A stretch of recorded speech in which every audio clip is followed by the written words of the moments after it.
Aye. All opposed, same sign. Motion carries.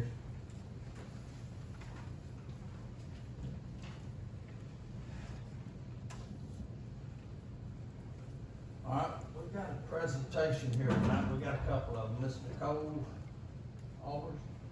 Vice Mayor Barnes, if I may, Yes. I would like to read the Bushnell City Council Rules of Decorum before we proceed. Okay, go ahead.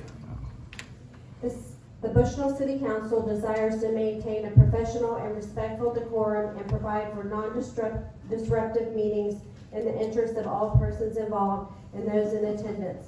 Members of the public shall be allowed 3 minutes for comment during citizens' forum participation for any issue not on the city council agenda, and 5 minutes for comment of any item that is listed on the agenda. All remarks, comments, presentations, and the like shall be addressed to the city council as a whole unless the individual is answering a question of a specific member of the city council or city staff. All personal attacks shall be prohibited. Participants shall refrain at all times from rude or derogatory remarks, disruptions, reflections as to integrity, slander, abusive comments, profanity, vulgarities, and statements as to personalities. There shall be no vulgar language, threats, fighting words, or other statements or actions that encourage or incite people to break the law or disrupt the public meeting, such that the orderly and proper business of the public is unduly delayed or otherwise compromised during this meeting. The chair shall issue a verbal warning to any person determined to be in violation of these provisions. The chair may issue further verbal warnings, conclude the speaker's comments, or remove such person or persons in the event additional violations occur. Thank you. Mr. Cohen? She's from the Florida Municipal Electric Association. She's presenting the city of Bushnell with the 2025 Building Strong Communities Award. Thank you. Thank you. Good evening. Mr. Mayor, Vice Mayor, council members, thank you so much for having me here tonight. It's an honor and a pleasure to be here on behalf of the Florida Municipal Electric Association, recognizing the city of Bushnell with the 2025 Building Strong Communities Award. Our Building Strong Communities Award was created to honor public power utilities across Florida that routinely go above and beyond the provision of affordable and reliable electric service, those that invest in their communities and enrich lives of their local residents. Bushnell's commitment to community enhancement exemplifies the spirit of this award. Through educational programs such as Career Day and back-to-school events, charitable initiatives like Grant a Wish and food distribution sites, customer assistance programs, support at local events like the Fall Festival and Santa in the Park, and so many other civic-minded efforts, Bushnell is definitely deserving of this award. Since launching the Building Strong Communities Award in 2015, FMEA has recognized the city and its employees for their efforts each and every year. Bushnell truly demonstrates that public power is community power. On behalf of the FMEA and all of Florida's 33 public power utilities, I congratulate the city of Bushnell and your employees for this well-deserved recognition. Thank you for your service, your leadership, and building a stronger community. Thank you.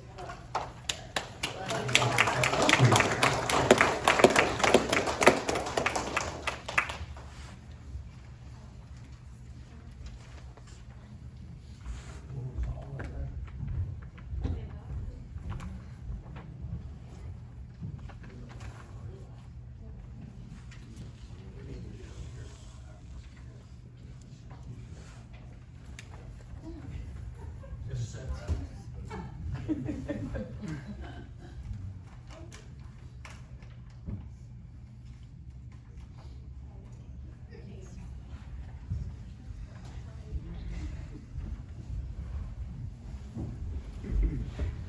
Okay, we have another presentation.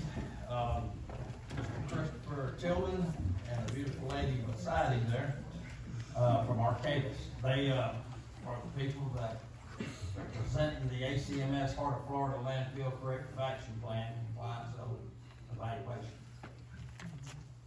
Thank you, Ms. Albers, for joining us this evening.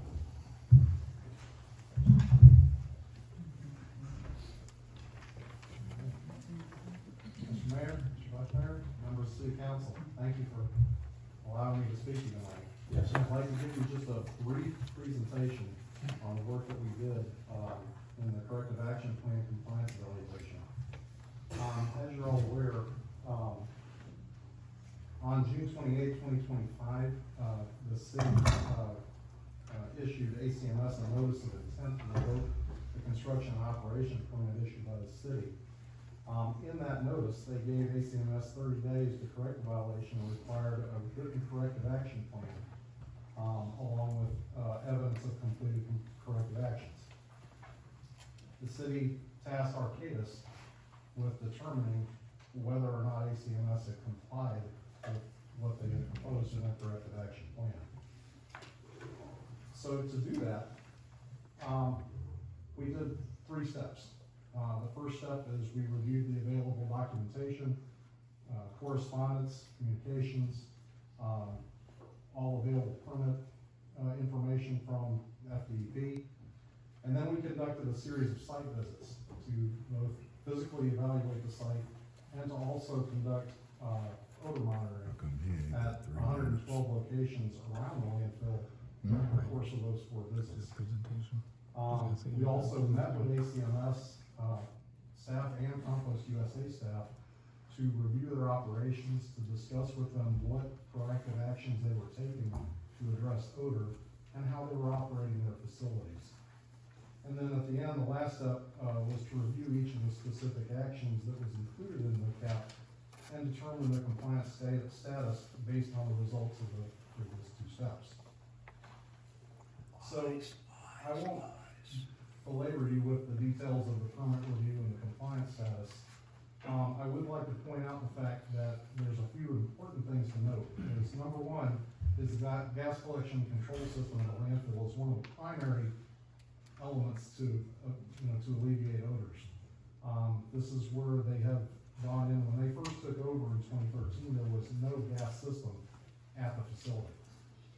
They since installed 105 vertical gas wells and a 3,000 standard cubic foot per minute flare to burn off the landfill gas as it's collected. That's a fairly extraordinary accomplishment. That's a very proactive step towards controlling odor. In addition to that, they have tanked up their leachate. The leachate is collected in ponds from the landfill. They take that and put it in tanker trucks and truck it out for treatment at an off-site wastewater treatment facility. Last is for the landfill, they installed a odor neutralization system, which is a very advanced chemical neutralization system. This is not just a nice scent that you spray over the landfill to make it smell better. This is actually a chemical neutralizer that chemically binds to the odor-causing compounds so that human beings can't smell it. Okay, it's a very, very effective means. And in all of the literature that I've reviewed in my 25 plus years in the solid waste industry, there is no better method of odor control than a neutralization system at a landfill. Last is the Compost USA facility. In evaluating that, this is a very simple composting operation. They take biosolids from trucks, they blend it with mulch, essentially, and compost it out. The only time that odor is emitted at the facility is during the brief moment when that delivery is made from the truck. The truck is covered when it comes in, sealed, so there's no odor coming off of the truck itself. Once that truck begins the unloading sequence, that's when you'll get the odor of biosolids just briefly until they cover it For hours? with mulch. For hours? In talking with the ACMS staff, they do not accept trucks for delivery unless they have mulch available to immediately mix with it. If they will reject the load if they don't have the mulch available. We went, Arden and I went to that facility, talked with them, watched them unload during an operation, and it was exactly the way they showed. They carefully monitor the operation, they time when the biosolids are turned, they keep very accurate track of when the biosolids are ready, when the compost is ready to be taken out. And the odors are very effectively controlled at that facility, as long as it's operated correctly in time frame, which it is. The olfactory sampling that we did, as I mentioned, was done at 112 locations on 4 different days at different times of day. We would normally start very early in the morning, usually around 7:30, and we would finish anywhere between 2 and 6 in the evening. Before they Taking start. samples all throughout the day, going clockwise around the landfill, and back counterclockwise at different times. We detected one off-site odor, and it was on a very specific day with the wind blowing stiffly to the west. And we detected, at one point, we detected an off-site odor from the landfill, and about 100 yards down the road, we detected an off-site odor that was definitely biosolids coming off of the facility. In talking with ACMS and with Compost USA, both were explainable. In the first case, the odor neutralization system had not been fully installed at the landfill yet. At that time, it was fully activated about 3 days after that event.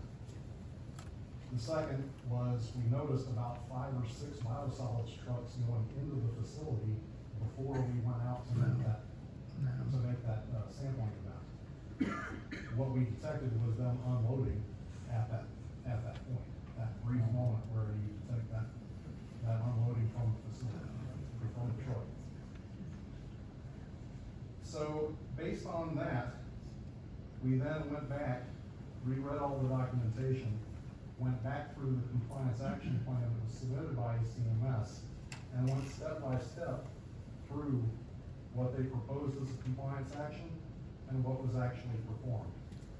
And basically went through and checked the box as we went. They have completed everything in their corrective action plan that they said they would do. At this point, I would conclude here and ask if you have any questions of me in regards to this report. Anybody got any questions? I don't think so, it sounds like it was very thorough. Mike? Well, Chris, thank you very much for that report. Thanks for your time. Thank you. Okay, that brings us to citizens forum. I'm sure there's some speaking tonight. Better speakers. Vice Clerk, you got Liz? Yes, sir, Vice Mayor Barnes. First, we have Jeremy Scott. If you would please approach the podium and state your name and your address for the record. Good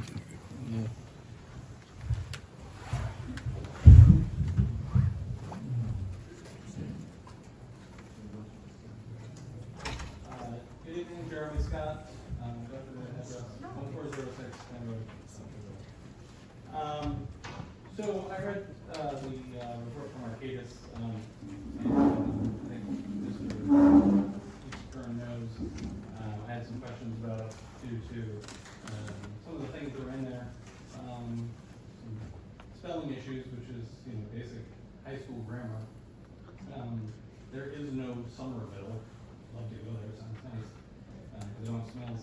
And then the olfactory testing that you did, they did, was just simply using their nose. As a nurse, I know that people can have different ability to smell things, depending on your home situation, how you grew up, certain medications. It's not a very valid test without using mechanical equipment. Knowing this because living in Philadelphia, the Drexel University actually has a center for olfactory, and the University of Pennsylvania has created a system, a tool that can monitor the smell and detect down to parts per million versus going to McDonald's in the morning, having a cup of coffee, which changes your smell. So when you go to Bath and Body Works, they've got coffee beans out so that you can smell roses and then go on to wildflowers. And then it dissipates your smell. Many other things just discussed. with that. Discussed with the fact that apparently there have been no reports of smells. I sent to the compliance person today, I believe it was 20 calls that I made since July, 20 calls that my wife made today. Instructed other people to let the city know that there were multiple smells, even though the report says we believe that this issue is resolved because there have not been any more reports. Driving up and down my locale at 543A and 543B, there's like an air river that is unexplainable because you can smell the smell of one house, go 3 houses, smell the smell, and then the next house there's no smell. Additionally, there's a grinding sound. I do not believe that anymore is TMR. I've mentioned to the BOCC that it sounds like Transformers fighting, the cartoon Transformers, that's exactly what it sounds like. I can't imagine at 9, 10, 11 o'clock at night when I can hear it through closed doors and closed windows, any of these entities are operating without performing nefarious activities. It's just hard to imagine that the city, allow this to continue. And from reading your 600-page report, of which 277 was the previous report, that you're going to let this pass, go, and be okay with it. As you continue to annex land, making Bushnell larger, one of the benefits to that is eventually Sumterville and probably Lake Panasoffkee will become part of Bushnell, and then there will be voting rights for people in these areas. It's just,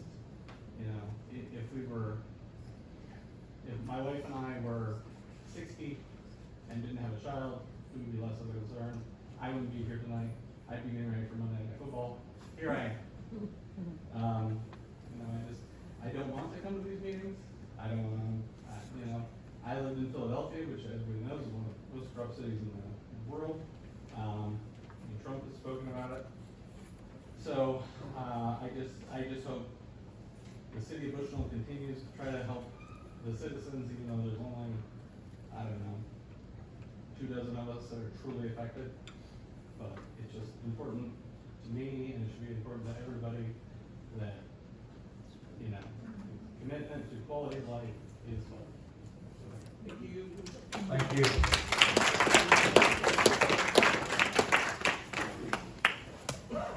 Next, we have Ash Marwal. Please approach the podium and state your name and address for the record. Can't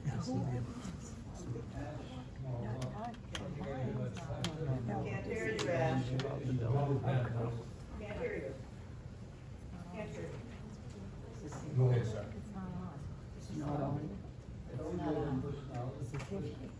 I am a candidate for Florida State Senate. That's why I am interested in the land. Speak into the microphone. It's not on. There's no light on it. Buy a better one.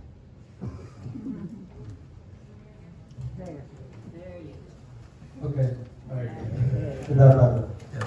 All right. I'm a candidate for Florida State Senate. That's why I'm interested in what is happening with the landfill here. And I heard the consultant's views. What I'm more interested in is what has FDAP for, and has those questions been answered? I have a letter that FDAP had written, and there were a number of questions here in this report, and I didn't hear any address of those questions. I would really like to hear what has been done to comply with the FDAP requirements. And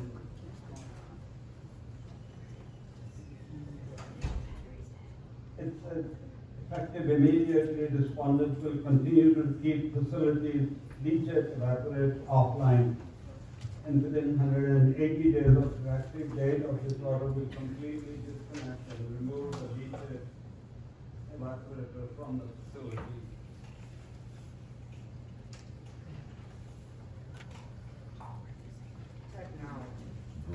How convenient.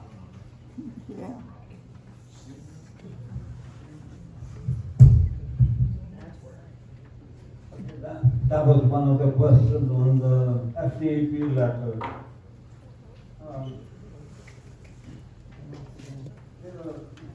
There are requests in every quarter. The facility was supposed to submit reports. Anyway, this is a long 10-page letter. I would be curious to hear what has been done to address all the concerns from FDP. Okay, thank you. You may want to call up and talk to Mike up here at City Hall one day, and he can give you what he knows of it. But you may have to go out and visit with the Like I said, see if they can answer some of that stuff for you. They won't, the sheriff's department. Okay. Christina? Mr. Oren May.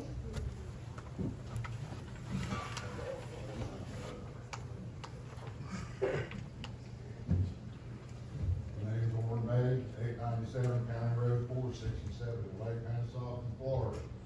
That paperwork I give you, that was dated in May of 24. They have had a year and a half to get this resolved. This shouldn't have took that long. It said it had a rip in there, and we was in here in front of all of you, and you sat right there and said you didn't know nothing about it and lied straight to our faces. This is wrong. That's your first warning, Mr. May. Well, That's it's your true. first warning, buddy. Whatever. But this is what the problem is. You can't handle the truth. Okay? Everything that is done, the way this was supposed to be monitored, wasn't even done right.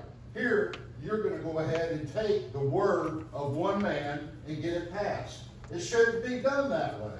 You got the sheriff's office to deal with, you got the BOCC commission to deal with. And they're backing us, because what y'all are doing is flat ass wrong.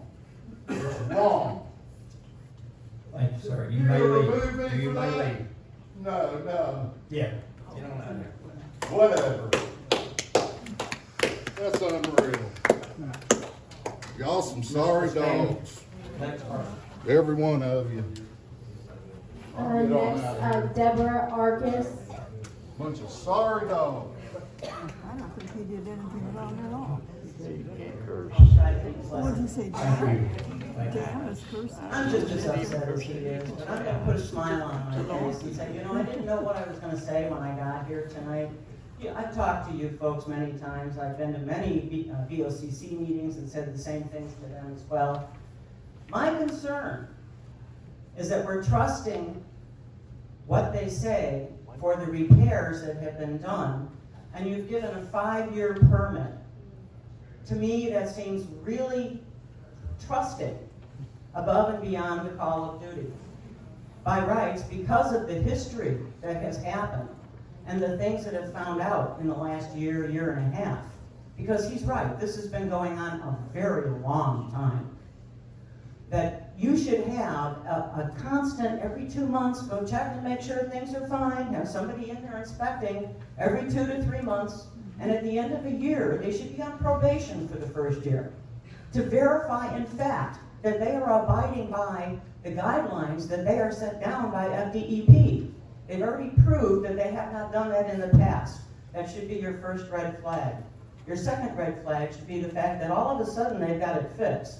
And they know now they have 5 years to continue. Without an oversight, that's not going to serve any purpose for any person. That garbage landfill takes garbage from 46 counties in the state of Florida. 46 counties out of 67. Wow. I live 2.5, 3 miles from there. They're considering bringing it in on trains from Miami to save money for Miami. You're considering to approve an injection well to allow the leachate liquids to be dumped down below the aquifer. That has already been proven not only by FDEP, but many other entities throughout the state, including the government itself for the state, that this particular limestone base and the height of the aquifer is not a candidate for an injection well. But yet you're still moving forward considering this as an opportunity, and it is not.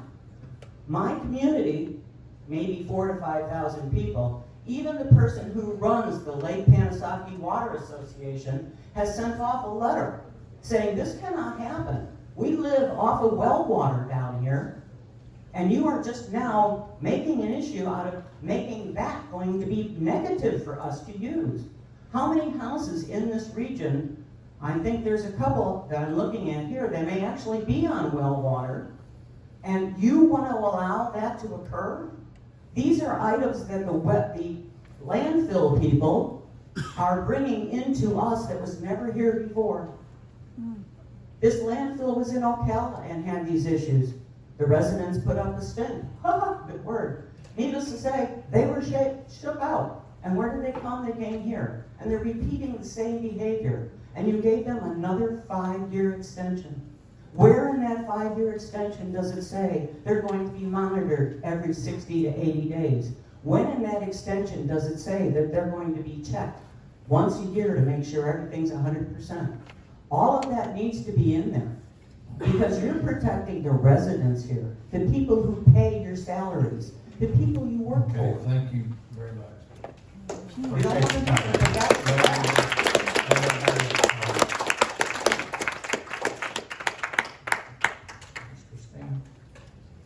Alex St. Martin. What a good speaker she is. She deserved a standing ovation. Alex St. Martin, 4809 Southwest 122nd Lane. I don't have a lot to say tonight. I know you're going to be approving the operating permit for the landfill for the next 5 years, despite the outcry from surrounding communities, the areas that are living in stench. Yeah, we need a landfill operating to bring our trash to, but allowing 46 counties to dump their trash at a privately owned landfill with little to no regard for those suffering around it feels irresponsible and honestly cruel. I understand the landfill is a big contributor here to the city of Bushnell, and I understand that you're making those decisions based on what's best for the city of Bushnell. But what's good for the goose isn't always good for the gander. And just because you can do something doesn't mean you should do it. You've got a privately owned landfill within city limits that is profiting at the expense of our neighboring communities. The people around us are suffering. They've been asking for help. They've been coming down to every meeting. And just a few months ago, when I first smelled the stench and came to the first meeting I attended, we stood here outside of this building and had several city council members tell us they had no idea what was going on with the landfill.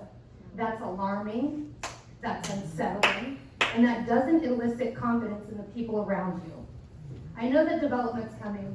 We all know the development's coming. I'm not necessarily against the development. I'm against quick, irresponsible development, as we all should be. It's about developing in a way that doesn't harm the community that already exists here. It's about developing in a way that doesn't harm our natural resources and the people around us and puts our future at risk. You're going to keep approving rezoning without so much as a discussion, and we're going to keep showing up. We're going to keep asking questions, and we're going to get even more organized because it's our right, and because it's the right thing to do. So even though you may not agree with us, and even though you may contort your faces when we say things that bring your integrity and your values into question, don't shy away from us. We're your community. We're your neighbors. We're business owners, homeowners, mothers, fathers, grandparents, and children who want to see progress in a way that makes sense for all of us. I want each of you to remember that your time is going to come to an end here. You're elected officials, and at some point, your seat will be up. Don't expect to run unopposed and have easy victories as you have in the past.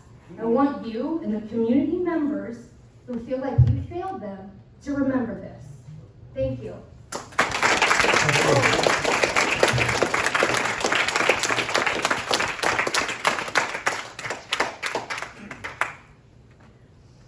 Craig Bothwell.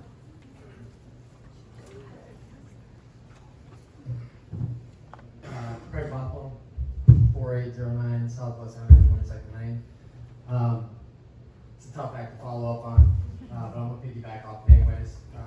I originally planned to come up here and give you guys all kinds of statistics, all kinds of numbers, all kinds of measurements from their own wells out there at the landfill showing that they are toxic, that they have contaminated their own wells out there. I mean, there's no shortage of statistics and numbers that could be provided to you, to give you information and insight onto what the problem is.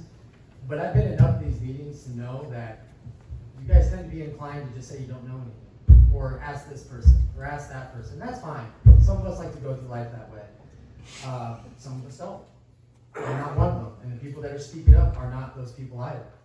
You know, we try to appeal to just the statistics of it all, and it just doesn't seem to be going anywhere. So maybe, I don't know, last ditch effort, try to appeal to your humanity. You know, my best friend, one of my best friends was a 99-year-old man. He marched through Europe with Patton. The man had seen all kinds of terrible things, and he was tremendously proud of the things that he had accomplished in his life. And he passed away last year, and one of the saddest things in my life was watching this man reflect on the world that he helped build and have sadness about it. Concerned that people stopped caring about each other. Development isn't necessarily bad. That's not what we're saying. But there are right ways to develop. Rampant, unabated development, I could draw you a pretty picture showing you how that's just like a cancer cell. And nobody in this room wants cancer. So why do we want unabated development? We're not arguing saying that development can't happen. But it can't come at the expense of your citizens. It just can't. And not just because it can't, but because like you shouldn't be able to sleep at night when it does. You are people elected and appointed to stand up for people. Yes, we want to see improvements around the community, but we don't want it to come at the expense of our air. You have people that go out into their yard to do basic work and have to wear personal protection masks just to be able to breathe. And we live down in Webster, and we've only had a couple occasions where it's blown our distance, but the fact that we're in Webster, and there have been occasions where I've been out working my own land and gone inside because the smell's that bad. And I work in construction. I work in renovations. I am around gnarly smells all the time. That smell has chased me inside. So, this is our last ditch effort. Like, I don't know isn't enough. Like Alex said, there's consequences to everything. You don't want to do anything about it. You don't want to stand up for your people. There will be an election. And there's going to be a lot of us that are going to make it a point to make sure none of you get reelected. Plain and simple. Because we're not interested in being represented by people that choose the dollar over the people. That's not what makes communities. And that's not what life is about. Life is about the people around you. It's about the communities we live in. And I'm hoping that there's a part inside each one of you that remembers that. Thank you, sir. Thank you, Tom.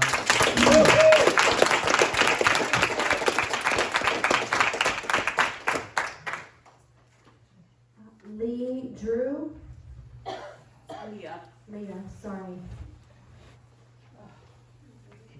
So I'm not speaking about the landfill, of course, I could piggyback with that, but anyways, I'm Leah Drew, I live at 1602 Minnesota Road in Sumter Villa. I'm here to speak about poor water quality. I've been there for 6 months. Y'all know last meeting I came to, I had to speak about trying to get reimbursement for my water filtration system because my whole family was sick. Since being there, we've had to replace the refrigerator, we've lost pets. I'm now dealing with my HOA because my house is stained from the water quality. Last meeting, I was told to email Mike, I forgot the other lady's name, and Adam from Wood and Kern. That's been a joke. Wood and Kern is not doing anything about the water quality. He said he was going to put a flusher valve that worked for a week. Has not moved the flusher valve, has not checked the flusher valve. I'm having yellow water and I'm paying $297 a month for water from y'all. I'm asking that something be done for it. There's almost 300 homes in there and you're about to start phase 2 in a couple of months. So it's going to be a total of 600 homes you're putting on a water system that is poor. Out of the 300 homes in there, almost 90% of those homes have a filtration system. I've begged my community to come in here and speak out about it. I'm hoping I can keep trying to get them to come here and speak about it. Just what can we do for this water? What do I have to do to get the city to come out and check this water? Y'all raise the rates, Wood and Kern's not doing anything. So what can I do to get with y'all to get our water fixed? Ma'am, have you been to the city during the day and talked with our city manager? I work a 9 to 5 job, I can't make it here. I'm sure I can ask my boss if I can get off and come over, I work for DOC, so, Department, correct? yes, sir. Excuse me, Mr. Barnes. Yeah. Mr. Drew did send an email today around, he's gonna do somewhere in there addressing the same things that she's talking about. And we'll get rewarded in Kern tomorrow and go out and do a site visit on her place.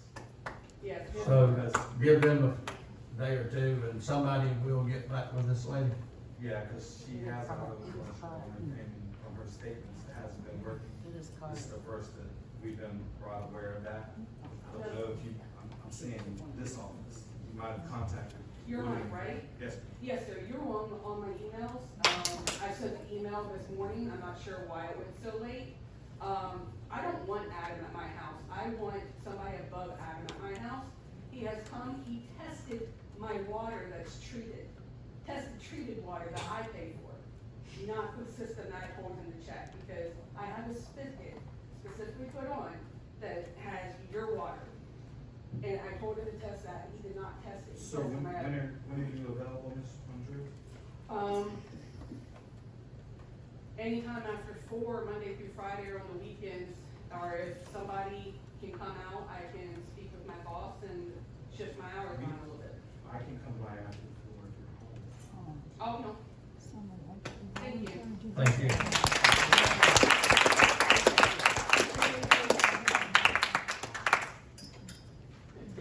David Harrell.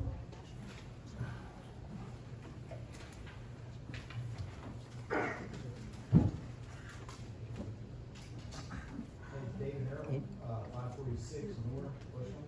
I hear ya.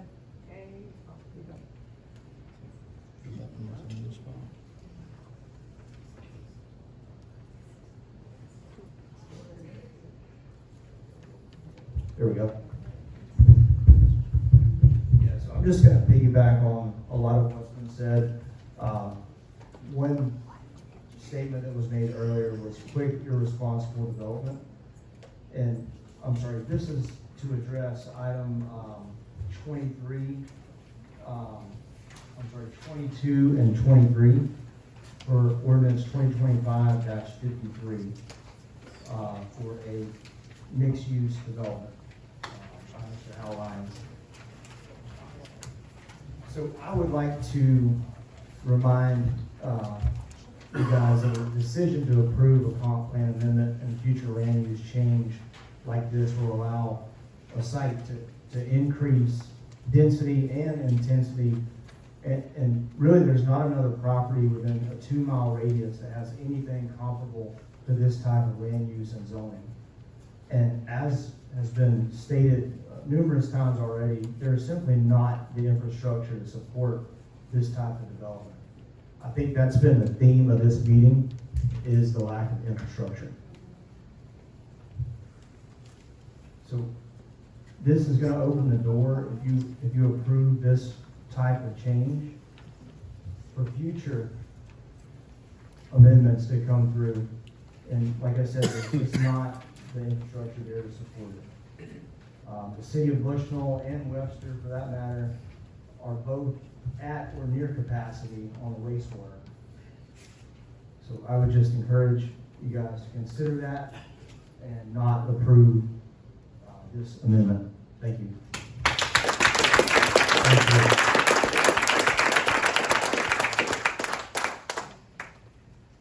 Julie Current.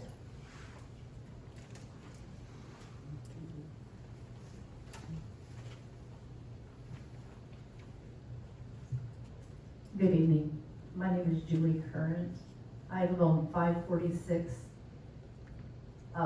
It's just 546, but it's called North. I just wanted to express everything that he said. I totally agree with that. I've been there for 36 years. I do not want the problems to come into the neighborhood there was 3 people living out there whenever I moved out here, and it's never going to be the same again. I just wanted to express my disapproval to this zoning change. I do not want it to happen. I don't have a long speech, but I just wanted to express that. And I also wanted to mention that the smells from the landfill, it makes it all the way over to 546.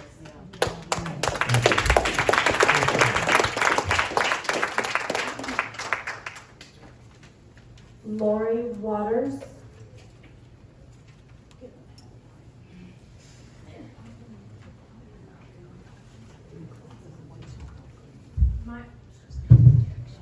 My name is Laurie Waters, and I live at 2615 County Road 546. And I would like to speak in opposition of agenda items 22 and 23. And I also have some questions. Is that allowed? You can ask them. I don't see why not. Well, You wanna, it's your 3 minutes. okay. This is the fourth meeting I've attended about the possibility of changing Mr. Lyons' property from agriculture to a planned unit development with 80 homes on less than 40 acres. At each meeting, I voiced concerns about the proposed change. I've said it before, but I have to repeat that we already have a planned development there. It includes 5 or more acres per parcel and 1 domicile. Many of us have spoken many times about many concerns. My impression is that it keeps falling on deaf ears. In fact, I feel like there's a part of this process that has been left out. What about people, citizens all, who will be left to deal with the results of growth for growth's sake and growth for profit? Geo Parrott divided this whole area into parcels that would allow for growth but still maintain the agricultural aspect of said property. There is no way adding 80 homes on less than 40 acres fits Mr. Parrott's vision. And in the invocation, you said something about that this process tonight should be for the betterment of the people. I want you to keep that in mind, because there's one person who wants to change the property, and then there are all the rest of us who want it to stay the same.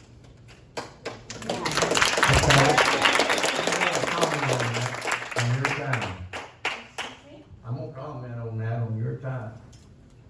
Mr. Parrott bought that property, you said, and the lady said she was the 3rd person lived out there. No one stopped him from selling his property like he asked to do. Okay? He sold it in 5 acre, 10 acre tracts. This gentleman bought 40 acres, and he's got a plan to build some type of homes for people that can afford those type of homes. And why he's not bothering you.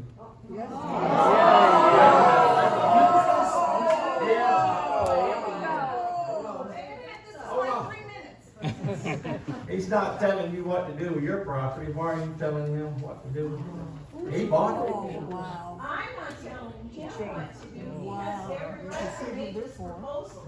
I'm telling you what to do. Oh, I'm okay. telling you not to approve this. Okay. And for many, many reasons. Now, can I ask a couple questions? Go ahead. Because I'm not sure he came up with a plan, but the plan that I saw was very difficult to read. So I would like to know how these homes and businesses on this property are going to get water, because we all have wells and septic systems. There's not been a plan presented yet. He hasn't got the property the way he wants it. So until he does, he don't have to present anything. Miss Waters, based on his plan that he submitted to the city, he's currently gonna use the wells that are on his property. Okay. So, All right. there we go. And my second question is, I believe the plans, because there is no city sewage there. And so I believe the plan includes a self-contained sewage plant. Yes, I ma'am, I think have. that's what it does, yes. Okay, so should there be an environmental risk assessment before anybody decides that You- this is okay? There will be, I believe. It always is, so. Okay, and I would like to ask all of you, would you like a self-contained sewage plant right next to you?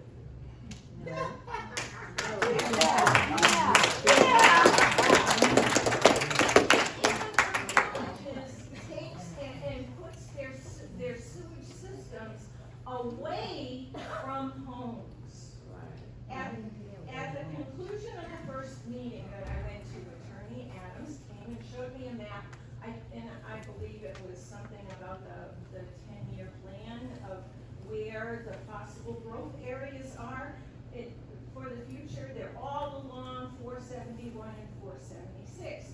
Many of these areas impact considerably fewer citizens than Mr. Lyons' proposal. So I asked, why? Why disrupt this quiet, beautiful, safe development? Why, when there are many more suitable areas that impact many fewer people?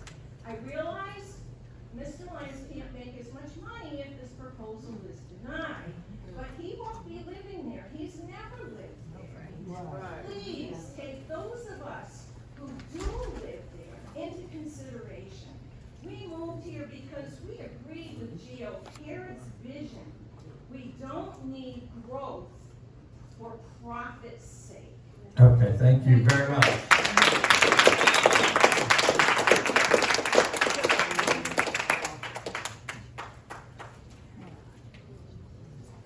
Last name Kavanaugh. My name is Art Kavanaugh. I'm at 214 East Cherokee, and I'm here representing Paul Enriquez, my cousin.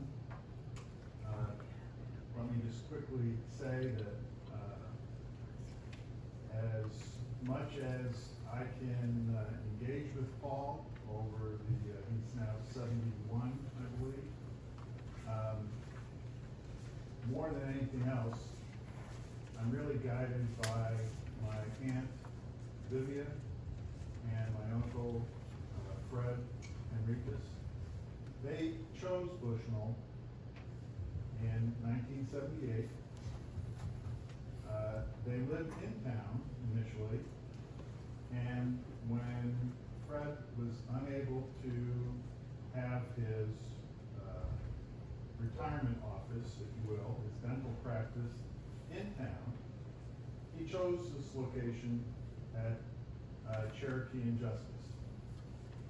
And knowing full well that Paul, as a developmentally disabled person, 40, 50 years ago, would need to be able to be part of the community for a lengthy period of time.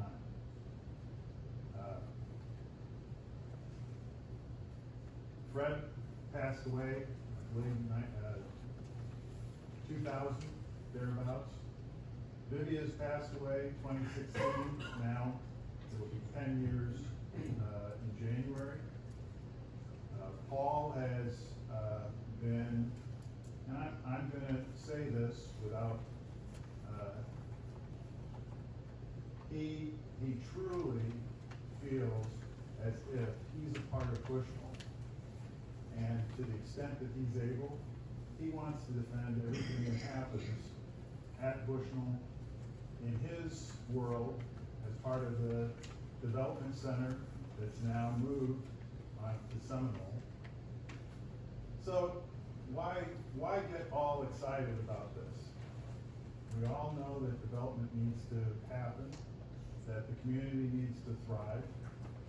Yet I'm very concerned, and in light of some of these other folks that have had many people that may be impacted, this particular item, and I don't know what item it was on the agenda, but this N16Q098, and there's another adjacent property to it, where it looks to add multi-family property on 2 lots. So I believe it's 3 homes.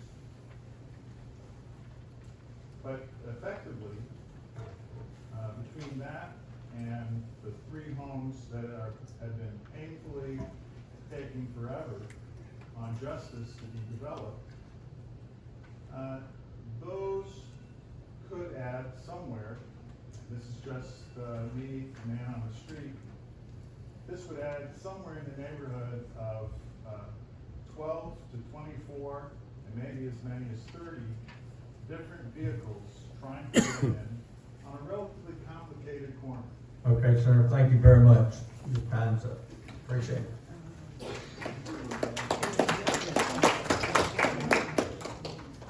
Laura Schuler.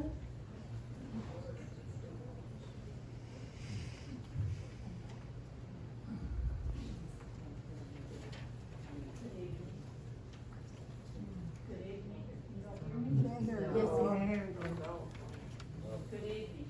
My name is Laura Schuler, 2251 County Road 546 North, Bushnell, Florida.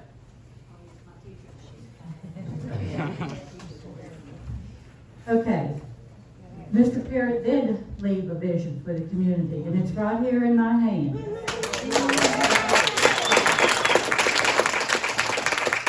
It's a declaration of restrictions of what we could and could not do with the property.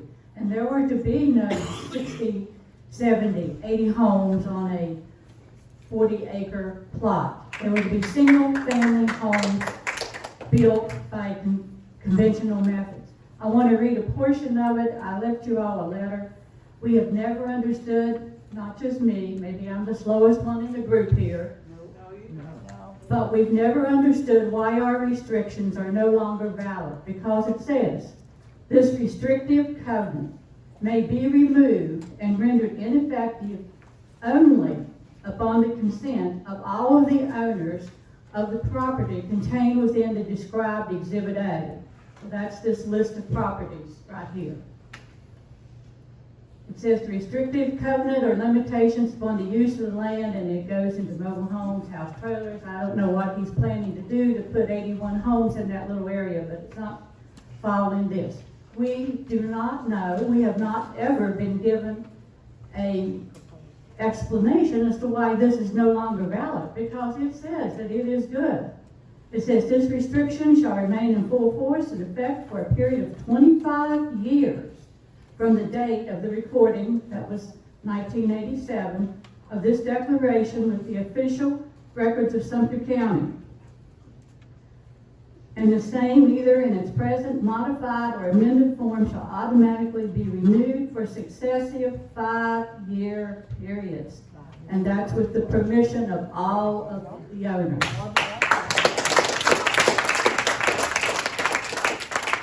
We feel we deserve an explanation as to why Mr. Lyons was allowed, first of all, to bypass this, which he signed as well as we did. We all signed it.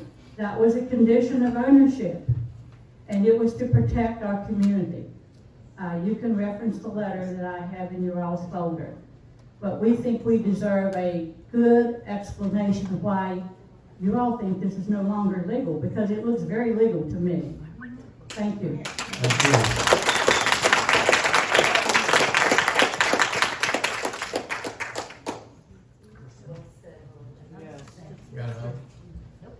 Joseph Bailey.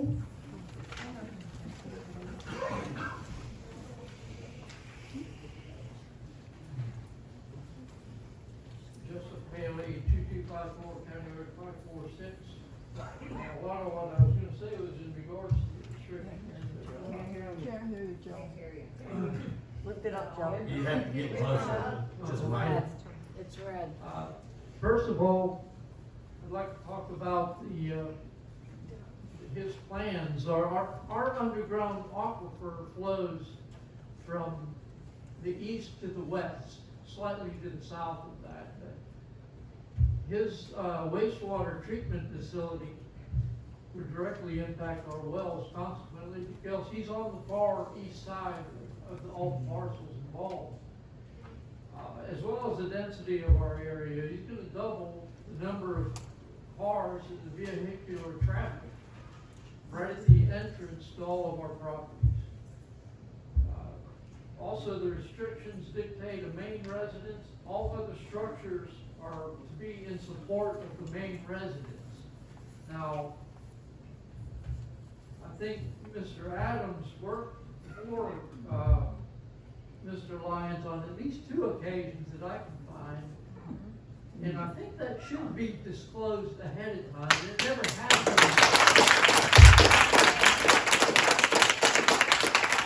It's never been mentioned before the board in previous meetings. And after the second meeting, which tabled this motion, Mr. Adams got up and spoke to Mr. Lyons right over here for about 10 minutes.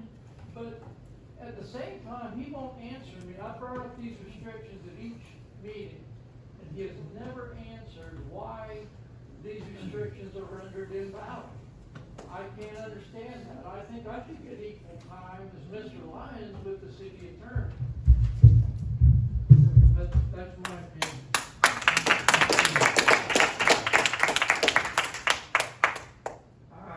Aside from that, I personally believe that larger properties exponentially will increase in value with time.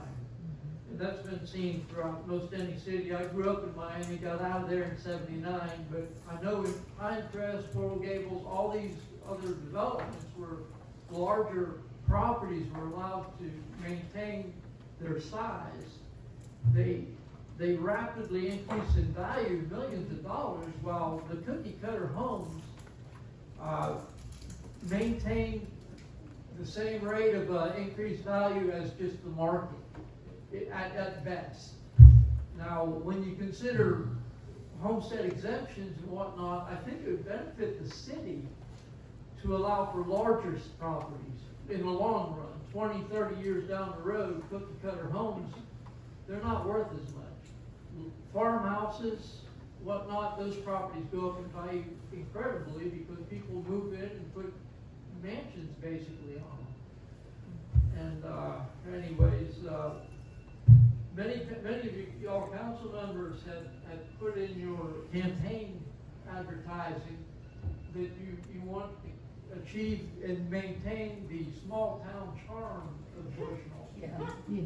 And I'd like to see that happen too. So I hope you'll consider our wishes and remain committed to the quality of life as mentioned on your seal behind you. Thank you very much.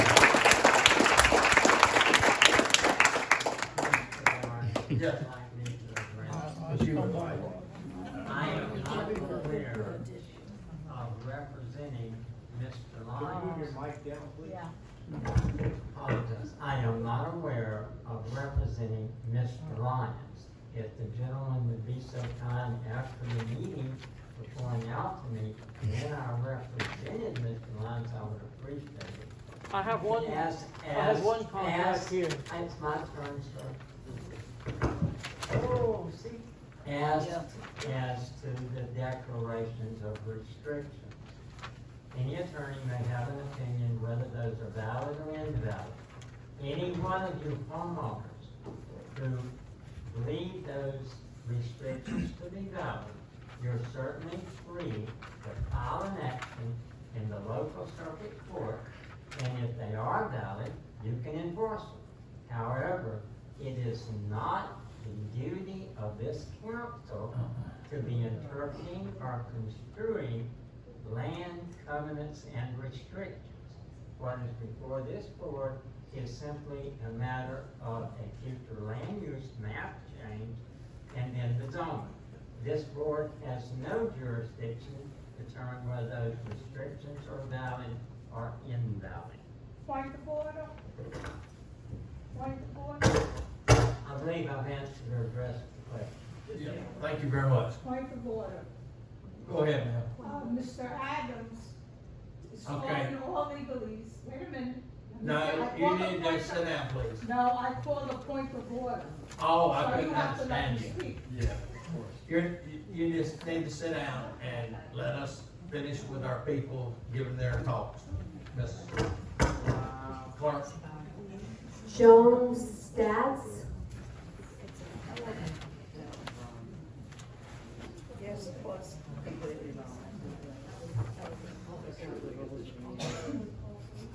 Joan Stacks, 2045 County Road 546, Bushnell, Florida.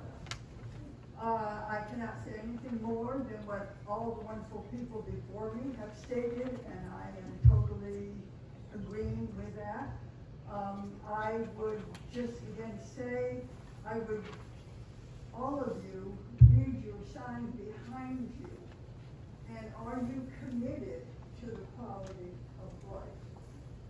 You're putting one gentleman over a whole development, as you were the dump. This is getting out of my realm, but also poor people, what they're suffering at the dump. So many of us seem to be suffering for the, what's a good word to use, for the quality of any one person or people. So again, I have nothing more to say other than I totally agree with all of our people in our community. Our quality of life will be gone, and that is not what we had anticipated when we were in that area. The traffic now, we're taking our lives in our hands, trying to get in and out of the road. And it's just the trucks that are coming up now and the added traffic that will be there. You'll see many more deaths, unfortunately, on that road, and there has been quite a few already. Yes. So please take that into consideration, what you're doing. Thank you. Thank you very much.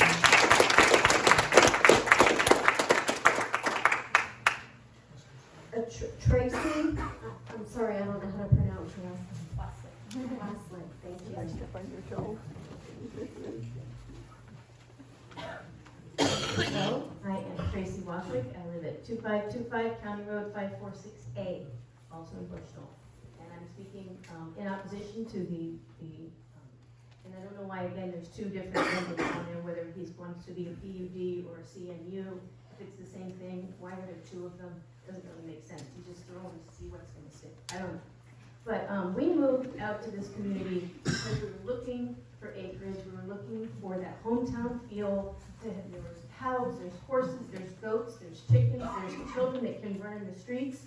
People ride their horses around our neighborhood. This development goes through and there's 80 homes, a wastewater treatment plant, a water treatment plant, a RV storage, also, and a mini mall. That's never going to be possible again. And our way of life will be completely changed. Some people have lived there 30 years, some people have lived there 2 to 3. It doesn't matter. We came to that area because we wanted that type of living. The development's across the road at 471. We can't stop the big V. It's coming. We all know it's taking over everything. But that one little piece that's part of our deed restricted area should be divided into 5-acre parcels and go along with it. Mr. Lyons will still make money. But it needs to be used and really our water and our, again, we're on water and septic tanks as well. How's a wastewater treatment plant gonna change our wells that we feed ourselves, our animals, our kids? It's gonna ruin it. So we please ask you to take this into consideration and not let him do this rapid growth. I mean, you all just got an award for building strong communities, and this is going to tear our community apart because there's going to be vandalism, there's going to be looky-loos. Right now, we know every road or every car that comes down there because they either know who lives there or they live there themselves. And you open this up to all these strangers, and there's going to be people walking around in the road. Who knows? Is there going to be a gas station, a McDonald's, smoke shops, and people are just going to be wandering down our roads and going, oh, let's go mess with those horses. Let's go poke those goats. And that's not fair to us that move there also. Oh, and the animals. Gopher tortoises, sandhill cranes, they all reside on that property.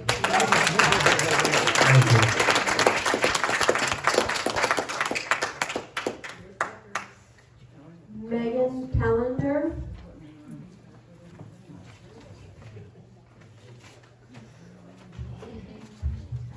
Everybody, I again agree with every single person here that's speaking on behalf of their lives being completely disrupted by Mr. Lyons here.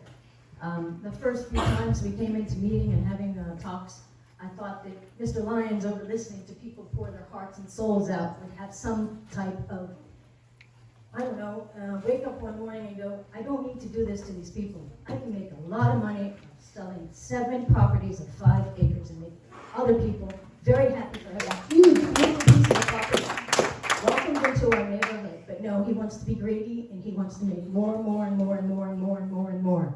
There's no need for this, Mr. Lyons. Please don't do this to the people who live here. We have our lives. We've searched for it. We have spent our life's savings. I can't just pick up and leave. I have a nursery that I have built from the bottom up. I have a barn I built with bare hands. My home, we work on, we love. I get away from the hustle and bustle of everyday's life by going home, sitting in my yard, watching my birds, my chickens, my turkey who attacks me, but I still love her. We have horses, we ride, we don't worry about anybody coming up behind us in vehicles, scaring us to death, scaring us off of our animals, because everybody respects us in the neighborhood, because we all have animals. We all care about our neighborhood. We don't have the room for this type of development. What is going to happen? You're going to put stores there? Have you driven down 301 lately and taken a look at all the abandoned buildings? It looks like total crap downtown, I'm sorry to say. It looks really bad. And now you're going to do some more development? Who's going to work in these places? Who's going to build, who's going to be in these places to work? Who is going to live in these homes and throw their garbage over the walls into our yards? Because that's where they are. They're lined next to our yards. We don't want this. We don't need it. Please don't make our lives a living hell. That's what you are right now. You're like the devil. I wake up every day and all I can think about is you ruining our lives. We have animals that cross the street, that go into your property, and don't tell me it's not true. I'll pull up all the photos. Tortoises. I have 2 sets of bald eagles that land in your property that I have photos of. I love the way that we live, and you're going to ruin it, sir. Please, think about other people and not your pocket. I never see anybody here representing for you. So what are you fighting so much for this money for? Where's your kids that are here that you would give it to? Miss Callan, with all due respect, please address the council. I am addressing what is No, important, you're sir. addressing us. I hope that he will Please open address his the mind and council. see that we don't need this here. Please, please help us with this.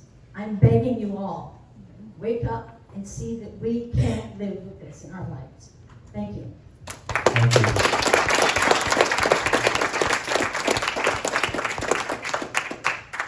Cheyenne Bland Ruiz. Cheyenne Bland Ruiz. I have a property on 3890 County Road 311, which is also soon to see a lot of development. And I want to speak to you guys all on it. We've had this property at a probate after a 2-year battle to save the horse barn that was my grandmother's. Right next to it is the remaining 200 acres that was once a family farm. I put out hay to those cows. I put out salt minerals to those cows. I've watched about half of it go to Paradise Oaks, the resort. Whenever my grandparents originally sold due to health issues, there was things put into place that were never supposed to be allowed to expand. They have done so.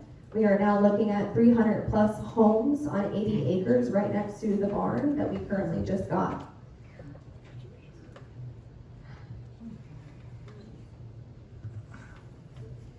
Give me 1 second. I'm not a public speaker, it's extremely emotional. I understand that farmers on a good year break even. There are a lot the state does for farmers or can do. They're buying land currently in order to preserve land. Can we go to the ag commissioners and see if that's a possibility before we go ahead and sell out to a developer? Sumter County was never meant to be a concrete jungle. It was originally an primarily ag-based county. We used to be on the Florida charts for being primarily ag. That's why we have 4-H, that's why we have ag in middle school and high school, and we promote ag, and I just want to keep the ag there. To follow up, there are 5 eagles on this property. There are a lot of gopher turtles that come over, but I don't know if you guys care about that or if you guys are even able to police that. That's what we have wildlife for. But you guys are able to put limitations on how many homes per acreage of land. And as I'm aware, Sumter County does not have a 0 square foot rule. That was not allowed, that was actually turned down, so I do not know or understand how we're putting 300 plus homes on this 80 acres. It is set to be on your agenda December 9th, but I want to speak about it now. The influx of people, I understand it's cold and people want to come down here. I'm sorry, get a jacket. The doctors, my grandpa used to be able to walk into the doctors, now he's waiting a month. For some people, that could be life or death. I am a teacher's aide. I have 24 kindergartners in one classroom. You tell me how you want me to provide for an extra 300 homes on our acreage, let alone the 80 acres or the 40 acres that are putting 80 homes. I'm sorry, my classrooms are full. Traffic, we don't need any more accidents. The wildlife, preserve the ag, we're fighting a trash landfill smell. Why do we need more homes? Once that concrete is poured, we are never going to get this land back. If you're moving, you don't want to be in your positions, that is fine, but I anticipated on saving my grandmother's barn in order for me to live the rest of my life and to pass it down to another generation. And unfortunately, the statistics are that only 3% of family farms make it to a third generation.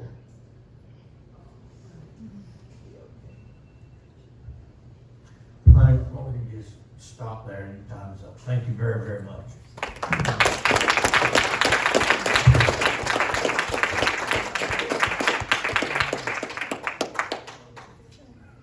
Eldridge Mack.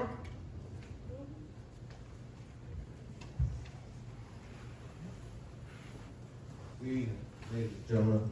Eldridge Mack. I reside at 316 South Pine Street, Bushnell, Florida. I left my notes in the car. I couldn't back my car up because the EMT was hitting my neighbors.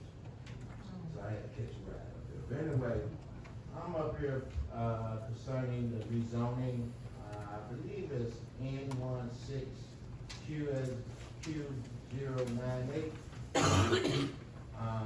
There's a section that's up for rezoning that's on Pine, there's one on East Cherokee.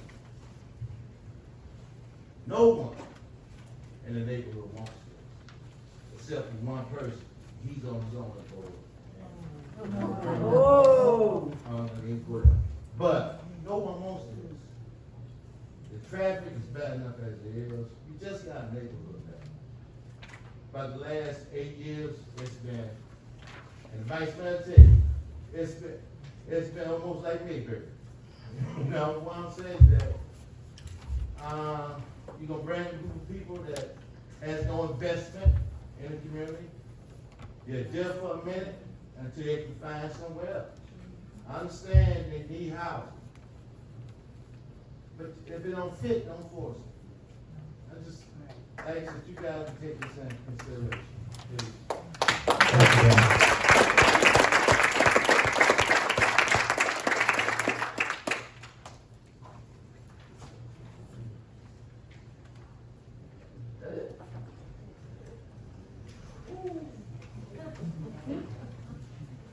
All right, we're gonna go on to new business.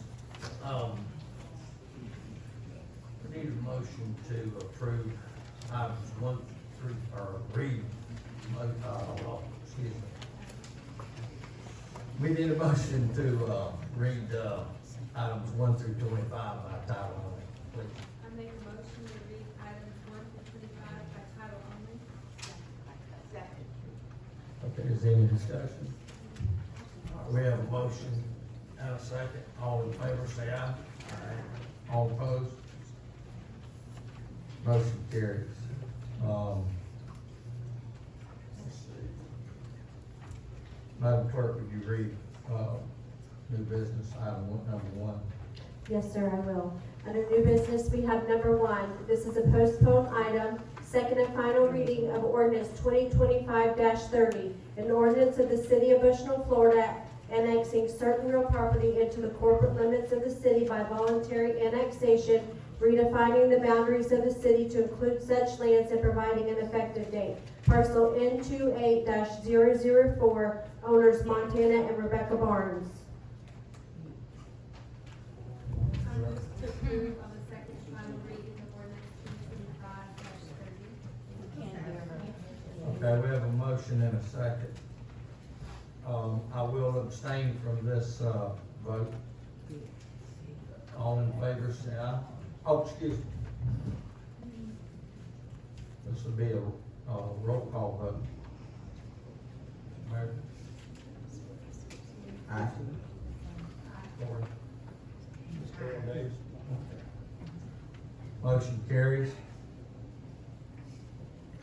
Number 2, postpone item, second and final reading of ordinance 2025-31. An ordinance of the City of Bushnell, Florida, providing for a small-scale comprehensive plan amendment, designating certain real property annexed into the city as AG agriculture on the future land use map and providing an effective date. Parcel N28-004, owners Montana and Rebecca Barnes.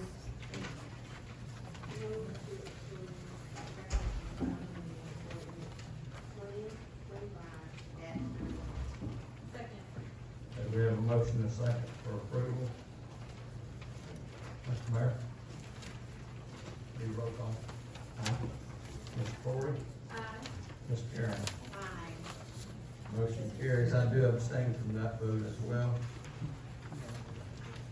Number 3, a postponed item, second and final reading of ordinance 2025-32. An ordinance of the City of Bushnell, Florida, designating certain real property annexed into the city as AG agriculture zoning district, and providing an effective date. Parcel N28-004, owners Montana and Rebecca Barnes. Move to approve the second and final reading of ordinance 2025-32. Second.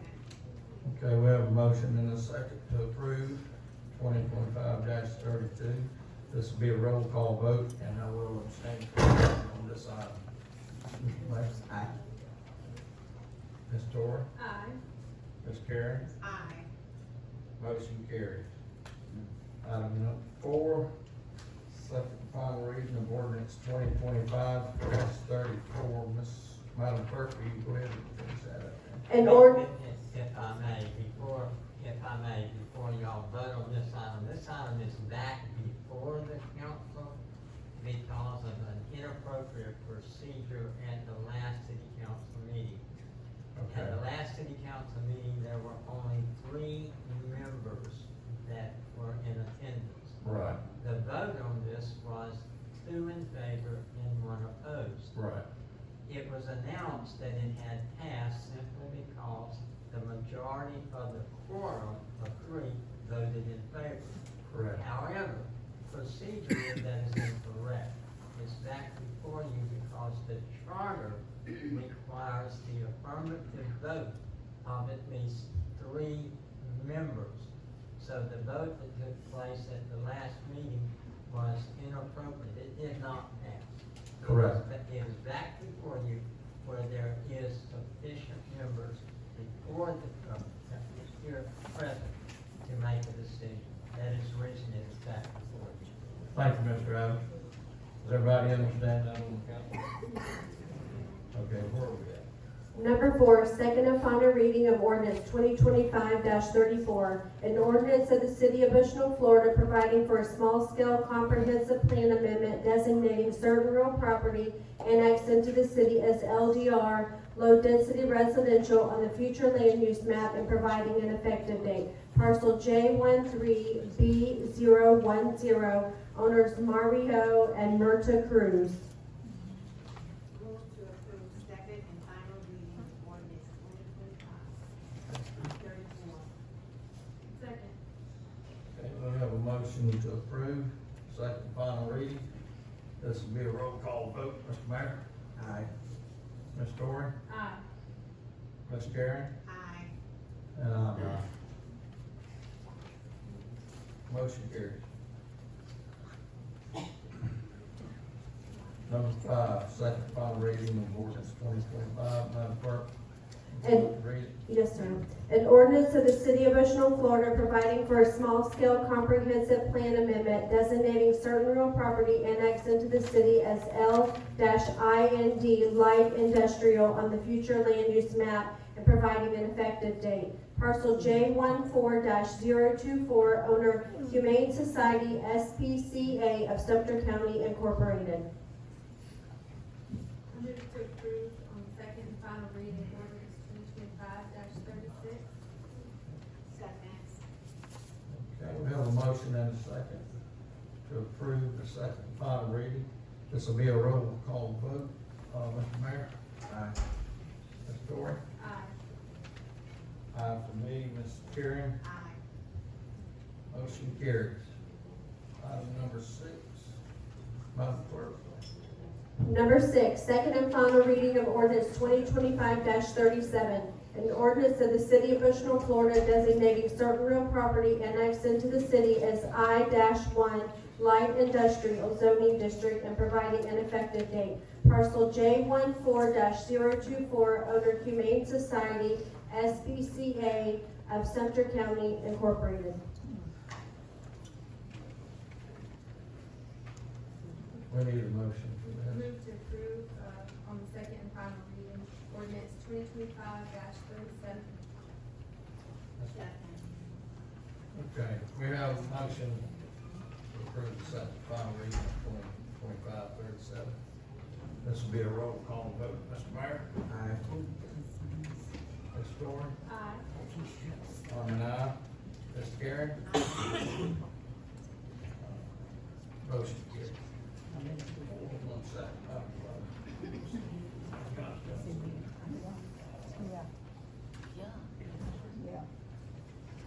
We're ready for item number 7, ordinance 2025-38. Number 7, first reading of ordinance 2025-38, an ordinance of the city of Bushnell, Florida, providing for a small-scale comprehensive plan amendment designating certain real property annexed into the city as MDR, medium-density residential, on the future land use map and providing an effective date. Parcel N16A029, owner Rebecca Kukendall.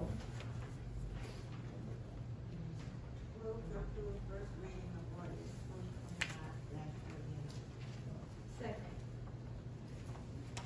Any discussion? This will be a roll call vote. Mr. Mayor? Aye. Ms. Dorey? Aye. I'm an aye. Ms. Karen? Aye. Motion carries. Item number 8, ordinance 2025-39.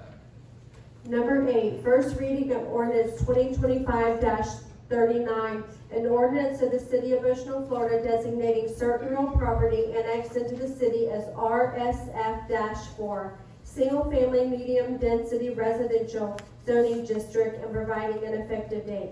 Parcel N16A029, owner Rebecca Kukendall.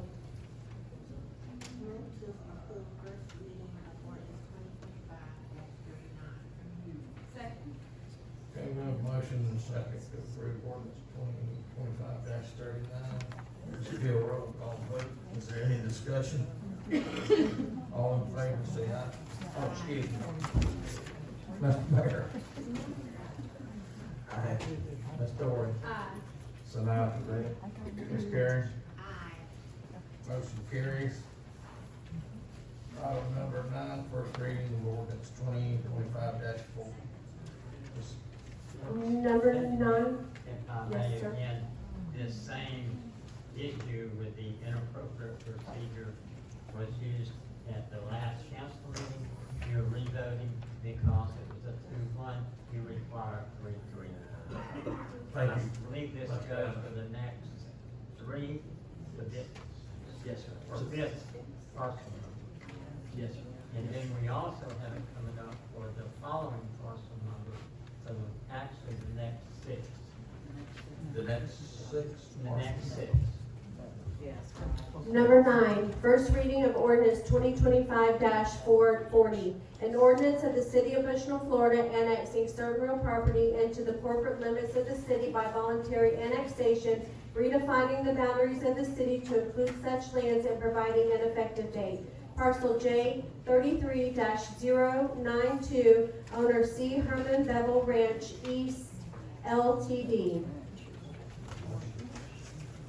Move to approve the first reading of ordinance 2025-40.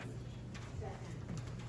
Okay, we have a speaker here. Go ahead, son. Mayor, if I may just briefly Yes. recognize for the record, Shelton Rice. I'm an attorney at the law firm of Peterson and Myers, address 225 East Lemon Street, Lakeland, Florida.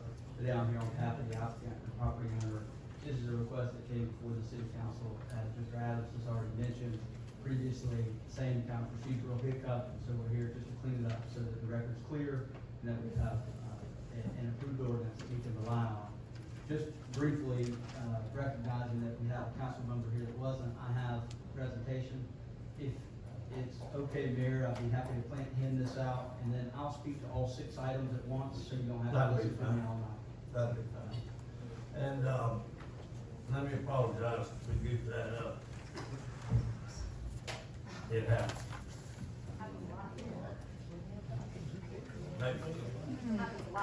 Maybe too much. Yeah, yeah.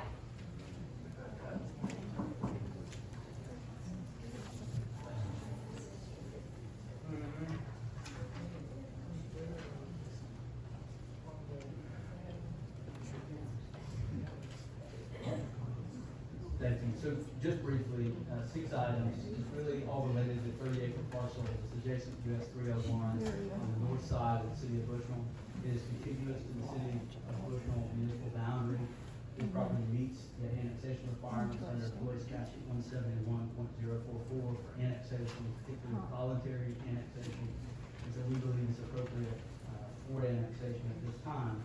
The intent of this request is for a comp plan amendment for general industrial and industrial PUD zoning for 2 different parks within one 30-acre property. The intent is for this to really be developed as a unified development. It'll be one real project, but it will have 2 different owners, at least initially. There's private agreements that are into between the parties to deal with easements. One of the primary benefits of this, though, is to limit access.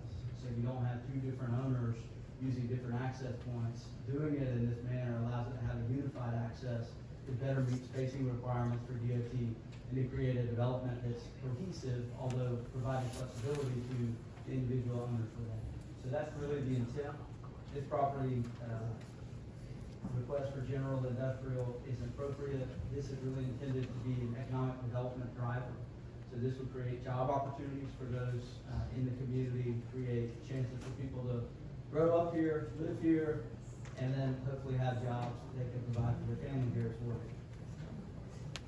Property is contiguous, as you'll see. I'll jump around a little bit on the 5th slide that I've got for you, the 5th page. From a compatibility perspective, Bevel Ranch owns everything on the northern side of this.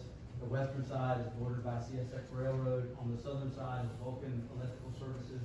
So similar type use of what's anticipated here. There's a sign shop, and I think there may be 2 residences in relative close proximity, but very few folks around this site. Have pictures of the adjacent properties for you guys to see as well. The 8th slide, is the northern PUD. So when you look at the northern PUD, this is the 10-acre site. It's contemplated to have approximately 5 different buildings or lots on it that could be developed. As I mentioned, intended to be approximately 20,000 square feet, not locked into that per building. So this would create those places for contractors to work, right? Flex space type use, so that folks can have jobs and we can have the services that we need here in the city. The southern PUD is approximately 20 acres, that's just the balance of it, and you can see how that's oriented in such a way to minimize impacts on others. We think this is appropriate from a compatibility standpoint, it's appropriate from a consistency standpoint with the comprehensive plan, with the city land development regulations. I respectfully request a favorable vote on these items. If you have any questions or concerns about any of these items, you're welcome to ask me. I'd be happy to try to respond. If there's any public comment allowed, I would ask for an opportunity to respond to those as well. Thank you. Thank you, Shelley. Okay, any more discussion? Give a roll call vote. Mr. Mayor? Aye. Ms. Dorn? Aye. I'm an aye. Ms. Karen? Aye. Motion carries. Number 10, first reading of ordinance 2025-41, an ordinance of the city of Bushnell, Florida, providing for a small-scale comprehensive plan amendment designating certain real property annexed into the city as G-IND General Commercial on the future land use map and providing an effective date. Parcel J33-092 owner C. Herman Bevel Ranch East Ltd.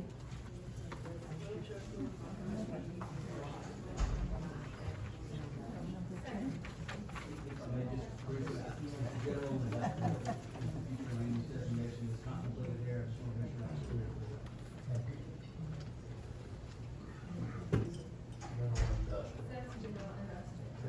Did I read it wrong? Sorry. It does say. Yes, as G-IND General Industrial. Any more discussion? Be a roll call vote. Mayor? Aye. Mr. Ward? Aye. Dale's an aye. Ms. Karen? Motion carries. Item number 11. Number 11, first reading of ordinance 2025-42, an ordinance of the city of Bushnell, Florida, designating certain real property annexed into the city as industrial PDUD zoning district and providing an effective date. Parcel J33-092, owner C. Herman Bevel Ranch East Ltd. Move to approve the first reading of ordinance 2025-42. We have a motion and a second. Any discussion? This will be a roll call vote. Mr. Mayor? Aye. Ms. Thor? Aye. I'm an aye. Ms. Karen? Aye. Motion carried. Madam Clerk, you want to help? Number 12, first reading of ordinance 2025-43, an ordinance of the city of Bushnell, Florida, annexing certain real property into the corporate limits of the city by voluntary annexation, redefining the boundaries of the city to include such lands and providing an effective date. Parcel J33-083, owner C. Herman Bevel Ranch East Ltd.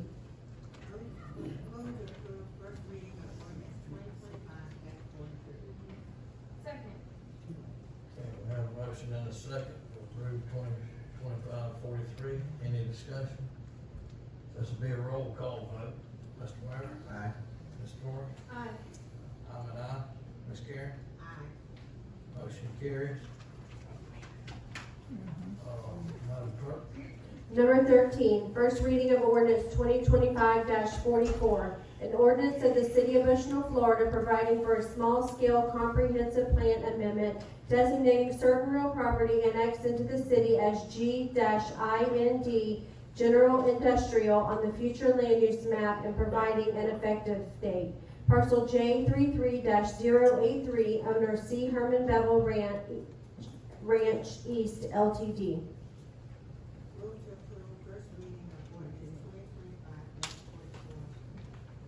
Second. Okay, we have a motion and a second. Is there any discussion? This will be a roll call vote. Mr. Mayor? Aye. Ms. Thor? Aye. I'm an aye. Ms. Karen? Aye. Motion carries. Item 14. Number 14, first reading of ordinance 2025-45, an ordinance of the city of Bushnell, Florida, designating certain real property annexed into the city as industrial PUD zoning district and providing an effective date. Parcel J33-083, owner C. Herman Bevel Ranch East Ltd. Move to approve the first reading of ordinance 2025-45. Second. Okay, we have a motion and a second to approve the first reading of 2025-45. Any discussion? Roll call vote. Mr. Mayor? Aye. Ms. Thor? Aye. Ms. It's an aye for me. Ms. Karen? Aye. Motion carries. Number 15, first reading of ordinance 2025-46, an ordinance of the city of Bushnell, Florida, annexing certain real property into the corporate limits of the city by voluntary annexation, redefining the boundaries of the city to include such lands and providing an effective date. Parcel J13B004, owner Lovett Transfer LLC. Is there a motion?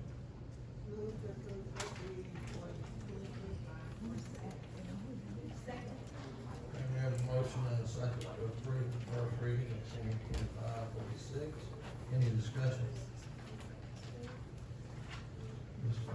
call vote.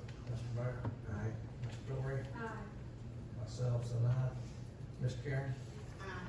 Motion carries. Item number 16.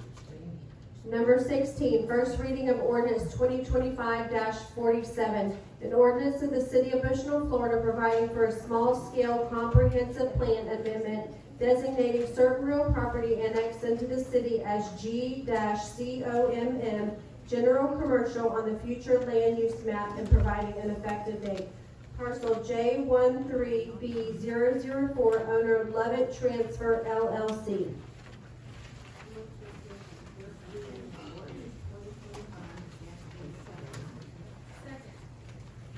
We have a motion and a second. Any discussion? Be a roll call vote. All, let's say, Mr. Mayor? Aye. Ms. Torrey? Aye. I'm an aye. Ms. Karen? Aye. Motion carries.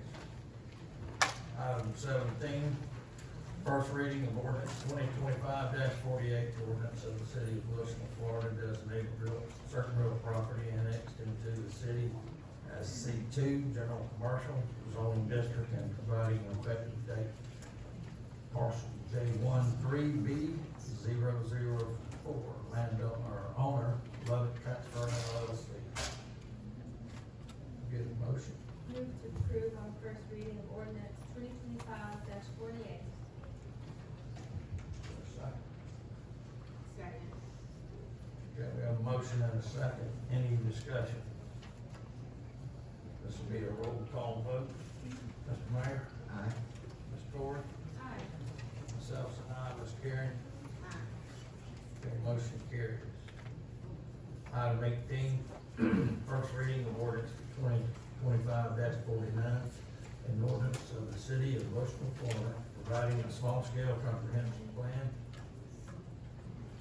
amendment designating certain real property annexed into the city as MFHD, multifamily high density, on future land use map, and provide an effective date for parcel N16Q098, owner as Collective Homes LLC. Okay, no problem.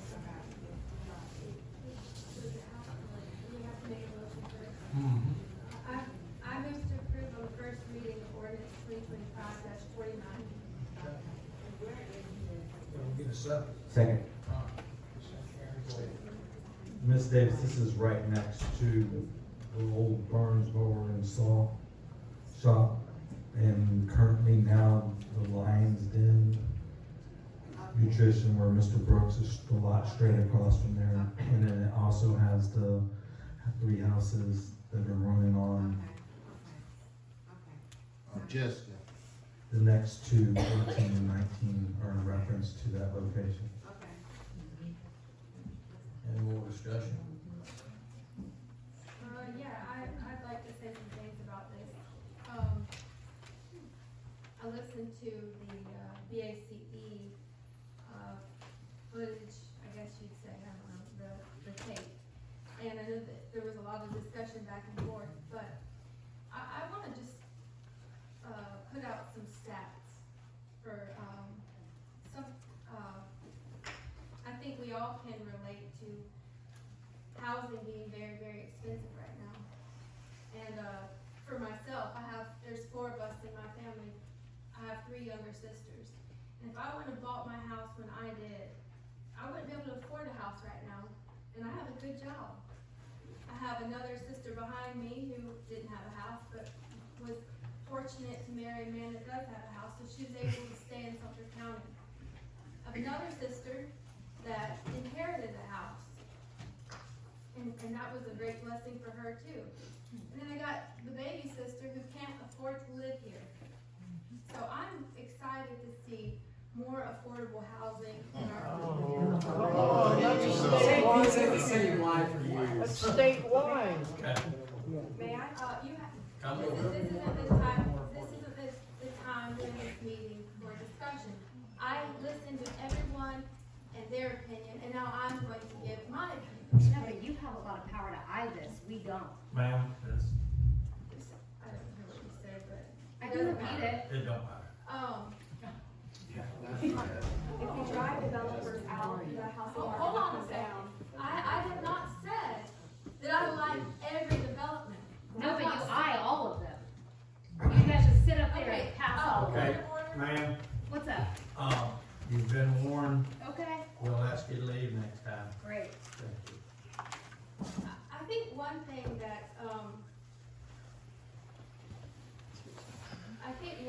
that, everyone here in this room needs to do is stop assuming that you know what each of us believe, how each of us feel. You don't know us. I haven't even been on this council very long, and you group us together. You're a real peach. Thank you. I'll remove myself. Thank you. Thank you. Anyway, so as I was saying, I'm not for every development. I never will be. But this one in particular, along with another one down the sheet, makes sense to me. Why don't you go to the area and see how? Please, how sir, crowded you're out it of is. order. Please, this is. You guys are out of order. Sorry, I think I went to Who's school that? with your sisters. They're Lancasters. No, okay. I was gonna say, if you're Lancasters, I went to school with you guys. Nope, okay. By the way, my family has been in Florida since before it was a state. I fully understand where the passion is coming from. I've lost my train of thought, but I think that's all I have to say right now about this. Okay. That's fine. Any more discussion?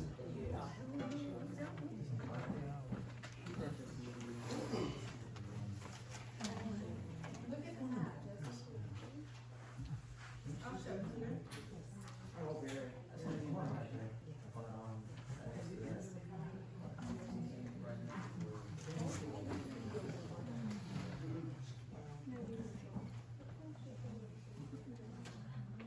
If there's no more discussion, we'll have, it'll be a roll call vote. Jesse? Stand by. Number 18, here it is, right here, you wanna look at the map? It's Cherokee, Florida, Justice. You don't even know where it is? Okay. They help you not.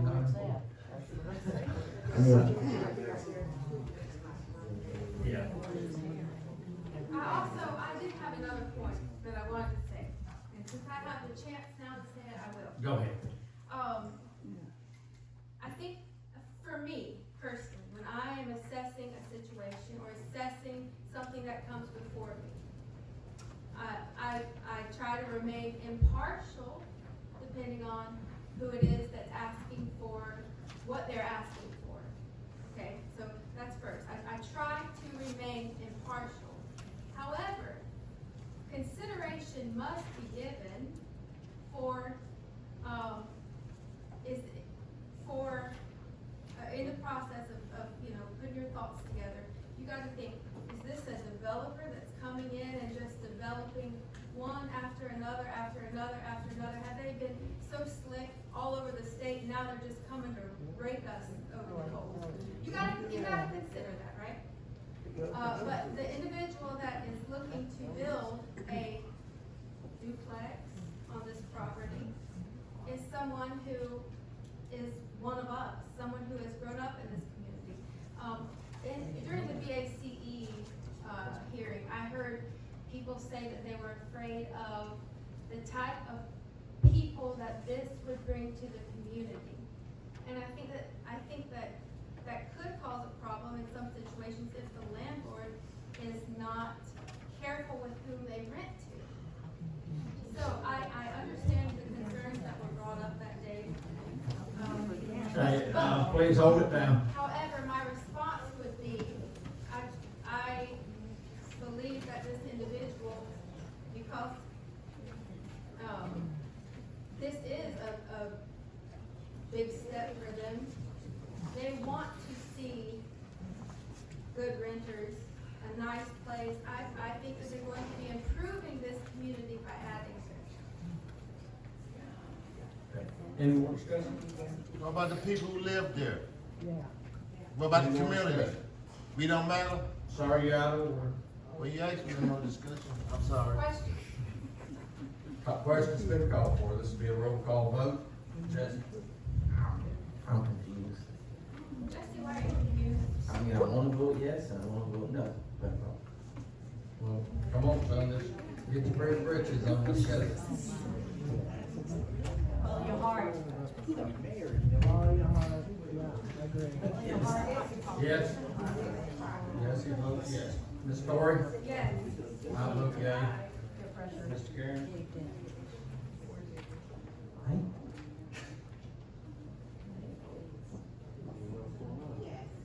Okay. Ms. Karen votes yea. He voted. He said he voted yes. He said he didn't vote. Sorry. Announce your vote. Unless you have a conflict of interest which has been declared, you have an obligation and duty of your office to vote yea or nay. I'm gonna say no.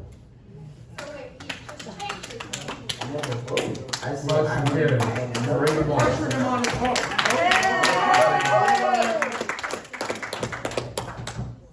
Motion carries, Madam Clerk. Oh, so that's how you look at it? No, I don't look at it like that. I'm just saying, it's a yes or no vote, and I'm And you saying said no. yes. I said no. I said, I don't know. It's a yes or no vote. What is this pressuring him to vote how you want him to vote? Yeah. You can say what it is your community talking to you, you are ignoring. All right. Hey, sir. Yes, You please guys have do. no humanity, Please do. no integrity. Yes, this is Spineless. city council meeting. Yeah, at least you're not chewing gum this time, Dale.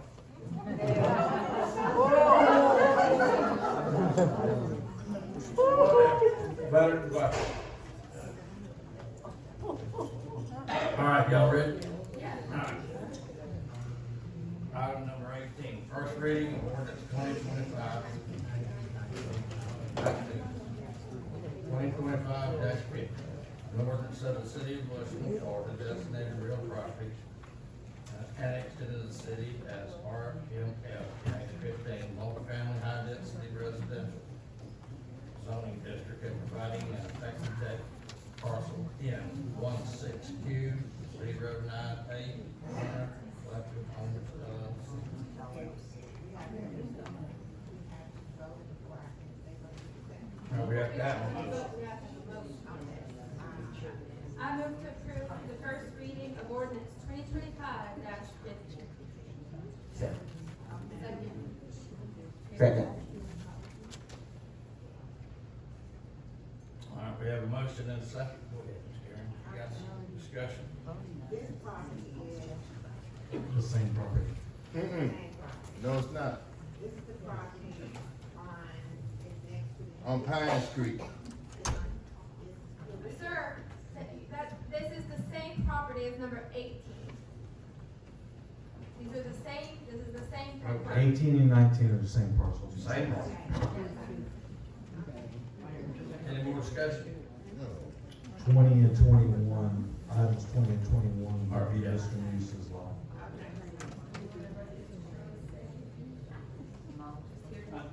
I'm just here if there were any more Any clarification more? questions. That seemed to get a little bit confusing, so. Yeah, well, I'm here to answer anybody questions. got anything? The question I have, the concerns I have, this property, we're on 19, so this is behind the car lot, right? No, ma'am, this is the This- Fuller property this right is- across from, go ahead, Mr. This is the property that runs right next to Cherokee, which the corner of Cherokee and Justice. Okay. It's Next, literally. next where the Spalding homes were being built, the 3 homes, this is the currently the commercial lot that is. This is the property that concerns the people in the neighborhood I live in. And the property that behind, I have no issue with it. there's no concern about that. That property there, those houses, and I understand what everybody's talking about, you know. We're not a big, I moved in my house, it was built in 79, and it has grown, and it's growing. But the houses that they built, the new houses that they built there, the traffic, even that little, that's a small lot. I went and looked at it, you know, my situation. And so I wasn't able to get out, but I was able to go in my backyard and look at that. That wasn't something concerning to the people that came to me. The only thing that was concerning was the traffic that comes up and down, the traffic that's there. It's not a big piece of property. And it's concerning to me because I have babies in the street. In traffic, even with the 1, 2, 3, 4, 5 houses, 6 houses. That's concerning to us. We were able to think about that. But that's such a little lot. I don't know, is it a lot? She's speaking too It is much. a lot. But, and then those other houses, I haven't been able to sit outside, but I've been able to open up everything just to see the traffic that goes. I understand, you need housing. But I have, the concerns were not that space behind that area. It was just that space on, is that Pine? That's not. But yes, no, that's not actually the one that's over on Pine, and actually, it's not on Pine, it's actually just some uses on Pine, and, the other property is the one that butts up the hill. The one that's on Cherokee is actually the property that, as you probably know, that I literally lived in for a year and a half, right next door to it. And I recognize that those houses that were built right behind that property have been a little bit of a point of contention with the community, and quite frankly, you know, that lot is limited in size, and there's really only 3 true options: to build another home like the ones that have already caught a lot of flack. You can try to do something like commercial, which I think falls in line with the future land use, but that doesn't seem to make sense to me. And that's not something that I would be interested in. That's something I'd probably sell the property to somebody from Orlando and Tampa and let them do whatever they want to with it. Or what I'm bringing to the table is someone who's been in this community, served this community, lived this community, and am offering an option to be able to do something that somewhat controls the boundaries. And you know, ultimately, I'm going to respect what the council votes. But what I do know is that young professionals have a really hard time living in Sumter County because the cost of housing is extremely high, and they have very few options in the Bushnell area that are nice yet affordable homes. Not talking, not talking about low income housing that comes with a stigma. I'm talking about young professionals that can come in, that are teachers, that are paramedics, that are firefighters, and have a hard time finding a place to live if they don't have family to inherit or help them purchase a piece of property. I think that there's been a really successful example of that right across from the Pizza Hut in Bushnell, where Mr. Sarah built that quadplex, and it's on a lot that's not much bigger than the lot that we're talking about here. And all I'm asking is the opportunity to be able to scale that concept down on something that would fit that lot and allow for the community, the city, and hopefully young professionals moving into the county to be able to benefit from. And I appreciate your consideration. I understand all that, but, they've got their options, but it's just the way we in that neighborhood, the traffic, there's children, there's older people, I'm getting a Hey, I understand this room's full of people that are worried about their community and how they feel about their way of life. So I get that. Yeah, I get that. absolutely. Yep. And so, like I said, I don't envy your position, but I do bring hopefully, some credibility to being able to bring something in that's going to be beneficial to the community and not a hindrance, and I certainly appreciate your consideration. I wish some rich person would come in and just buy all of his property and let it sit there. They have a lot of money, they don't know what to do with it. Okay, this will be a roll call vote on, 2025-50. Mr. Mayor? No. Ms. Corey? And I'm an aye. Motion fails for that.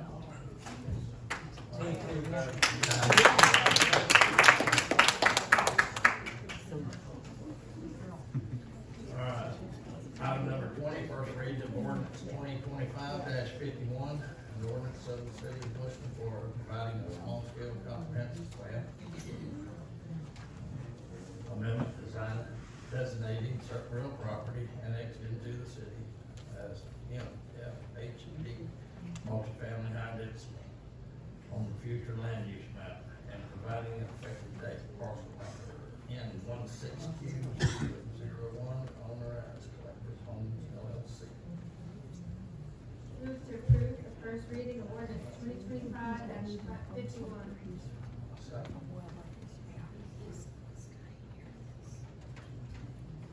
Is there a second? Second. Okay, any?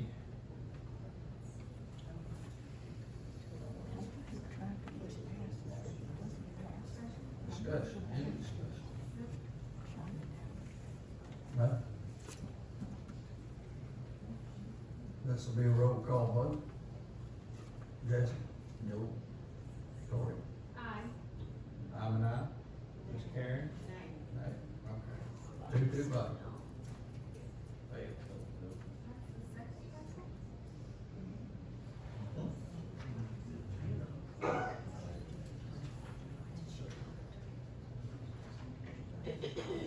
That was the second parcel over close to Pine Street. That's on plan.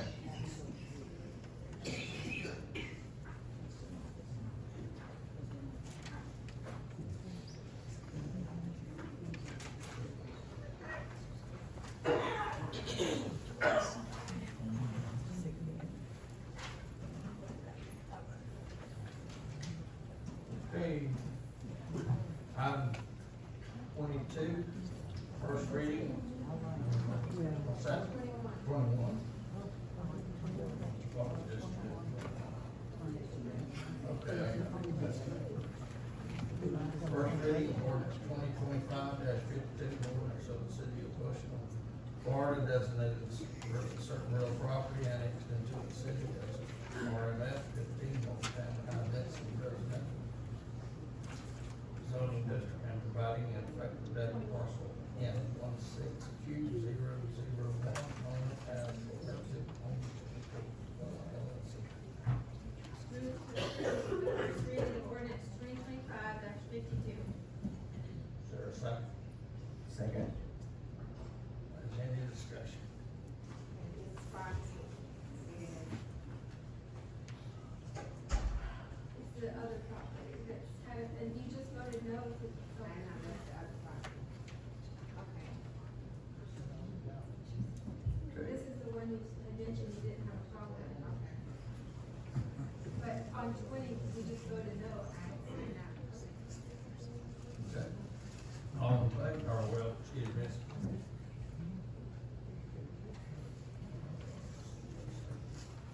Roll call vote. Jesse? No. Ms. Dorr? Aye. I'm an aye. Ms. Karen? Motion carries.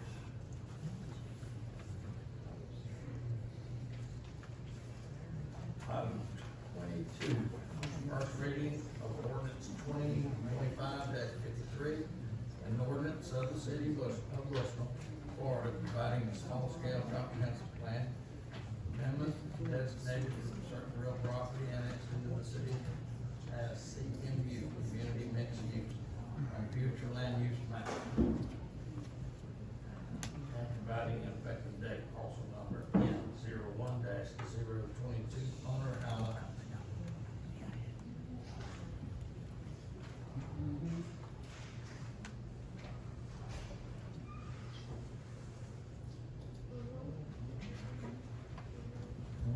Have a motion? I move to approve the first reading of ordinance 2025-53. Okay, we have a motion and a second to approve ordinance 2025-53. Any discussion?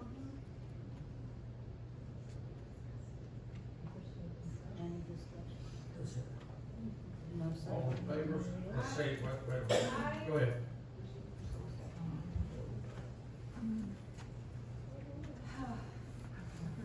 It's hard being up here.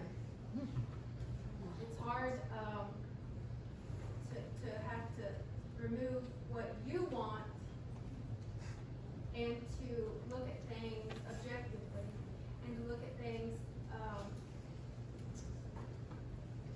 through a process of a checklist. And that's how I have to look at this right here. I mentioned last time, I know many of you weren't here last time. And I spoke up then, and I said, and for those of you who didn't hear, I'll say it again. If I could go around and buy up all of the land in Suffolk County and keep it cow pastures, and to keep the gopher kennels, I would. I love growing up here. I love growing up in a rural area. And I miss it. I love going to Georgia and Alabama and just having some sort of memory of what it was like to grow up here. But how I have to look at this that's before me, I have to see, is it feasible? Does it match the future land use? Does it match the comprehensive plan? And I have to see, I have to say, does the owner, have they done everything that we have required them to do? Man, that's painful. For somebody who doesn't want the growth, that's painful. But I have to look at things that way. Because I'm looking for the best interest of the city and the best interest of the owners. Here's one thing I want everyone in this room to think about. All of you like being Americans, right? Yeah. No one wants, no one wants to move to a country where we don't have freedom, right? Right. Okay.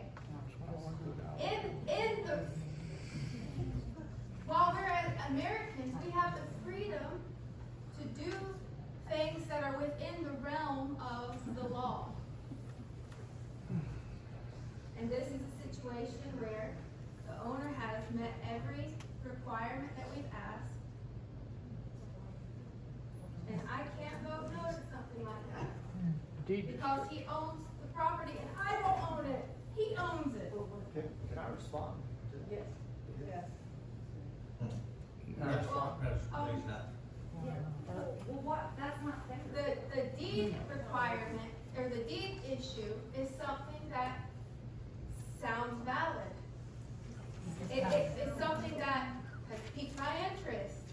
It's something that, I think you should follow up with. However, city council, this isn't the realm that we don't govern that, okay? It's my understanding that deed restriction, please correct me, Mr. Adams, if I'm wrong. It's my understanding that, deed restrictions are governed by HOAs, is that right? No. No. Deed restrictions can be imposed by any landowner. Okay, However, the enforcement of that is through the circuit court. okay. Any landowner that is here tonight is free to file an action seeking enforcement of those deed restrictions. And that will determine whether they're valid or invalid in a court of law. It's not the jurisdiction of this council to determine whether they're valid or not. Each one of those homeowners is free to seek a judicial determination. Okay. Don't wanna do it. So, although it sounds like that may be an avenue that you wanna go down, it sounds like you might wanna follow up in that way, it's not something that the city council, we don't govern that. Let me think what my other things.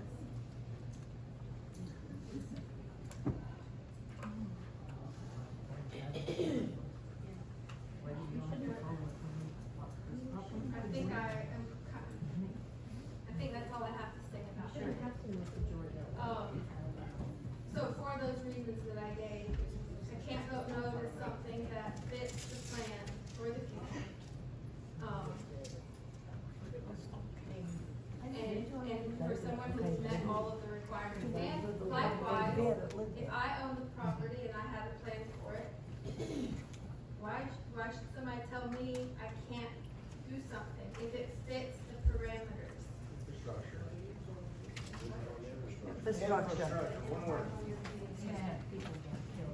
Any further discussion? Lawsuits. This will be a roll call vote. Jesse? No. Thank you. Tori? All right. Gary? Motion carries.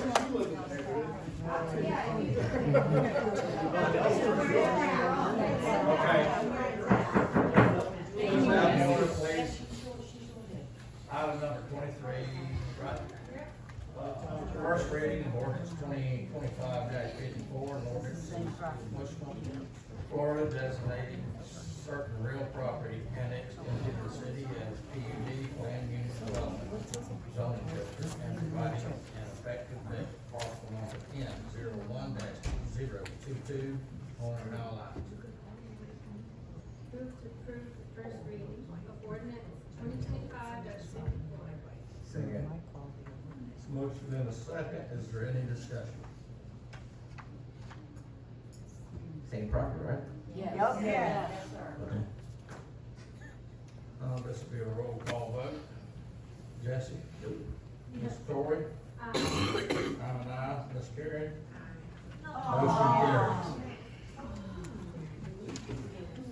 Thank you for listening to all of us. That's all right, their grandparents would be so proud. It's all right, we all know a lot of people. Request for approval of the resolution 2025-09. We listen to your neighborhood problem, we give shit about your neighborhood. Thank you for your Apologies needed for not being on the checklist. Yeah. All rights in the world he has, but until he infringes on our rights as United citizens and being part of this community. Okay, ma'am. But you're leaving the meeting before it's over with because you don't care about any other issue. Correct? Well, no, I think You I've don't care listened about any of the enough. other Well, issues we'll have to coming have up. you sit here and argue? There's- So I'm leaving because I'm Please get my waiting. hair. Back there. Please get my hair. Okay. Thank you. All right, we'll start that over again. Reading, first reading of ordinance 2025-54, an ordinance of the city of Bushnell, Florida designated real property annexed into the city as PUD, and I done that. Murder. 24. Request for approval of resolution 2025-09. A resolution of the city council of the city of Bushnell, Florida, granting a variance to allow for the reduction of the minimum LOT width at the setback from 60 to 50 feet. Was that something, what was the couple of them up here? That one was the first, No, that's the use, that's the parcel that's directly behind Mr. Hughes' house. Okay. Okay. We have a motion for Move to that. approve. Is there a second? Move to approve the resolution 2025-09. Is there a second? Second. Okay, this will be a roll call vote. Jesse? No. Ms. Torrey? Aye. I'm an aye. Ms. Karen? This is right directly behind Mr. News, the larger parcel. Okay, motion carries.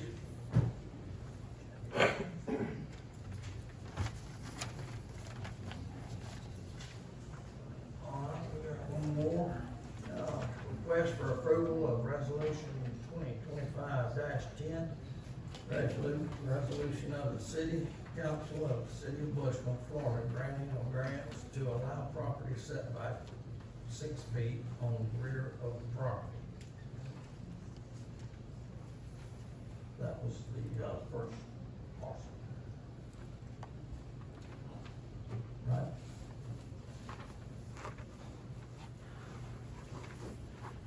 Move to approve resolution 2025-10. Is there a second?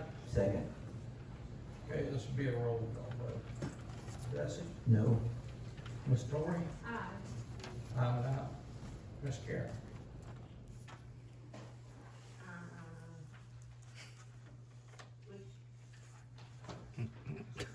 First.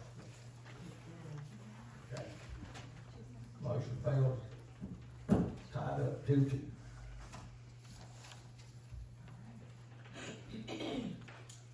Okay, item number 26, renewal of ACMS Incorporated Florida landfill construction and operating permit. Okay, we have a motion, is there a second? Second. Okay, all in favor, say aye. Aye. All opposed, same sign, motion carries. Was there any discussion? Did anybody need any? Okay, renewal of item number 27, request for approval of agreement for special event services between City of Bushnell and Kelly Barn. Is there a second? Second. Okay, I will abstain from this because I have some vested interest there. All in favor, say aye. Aye. All opposed, same sign, motion carries. Request for approval to pass on Tyler Technologies $1.25 fee to customers for utilizing online miscellaneous payment system. Have a motion, we need a second. Second. Okay, is any discussion? All. Okay.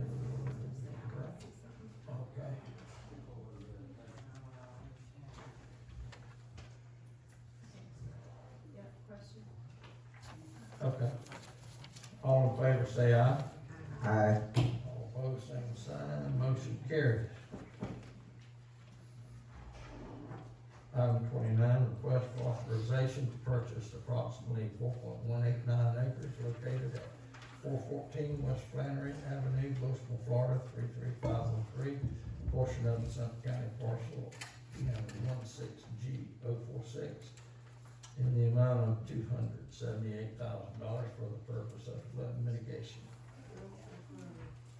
We have a motion and a second. Is there any discussion? All in favor, say aye. Aye. All opposed, same sign, motion carries. Miss Marge, are you here tonight? Okay, she's not here. Is anybody? Due to the holidays and everything, Ms. March, so be no meetings for November and December and pick back up in January. City clerk report request, Ms. Dixon. Yes, number one, we have our state mandated 4-hour continuing education and ethics training on Wednesday, December the 17th, 2025 from 10 a.m. until 3:30. So please adjust your calendars accordingly and plan on spending the day with me that day. Number two, Christmas luncheon we will have here at City Hall on Tuesday, December the 16th, 2025, from 12 to 1. Then we will have a Christmas gathering on Friday, December the 12th, in Lake Pianasafi from 6:30 until 10 p.m. Okay, thank you. City manager, director of public works report, please. I would like to introduce our new city planner, Sherry Holt. Miss Sherry, how you doing? She started with us. Other than that, Well, they're not all like this. she picked the perfect meeting to come to. We're better than this sometimes, most of the time. Not everybody's mad with us. Okay, let's see, city attorney, Mr. Adams? Nothing at this time. You're a good man. Staff report requests. Customer service and information, assistant director, Ms. Simmons.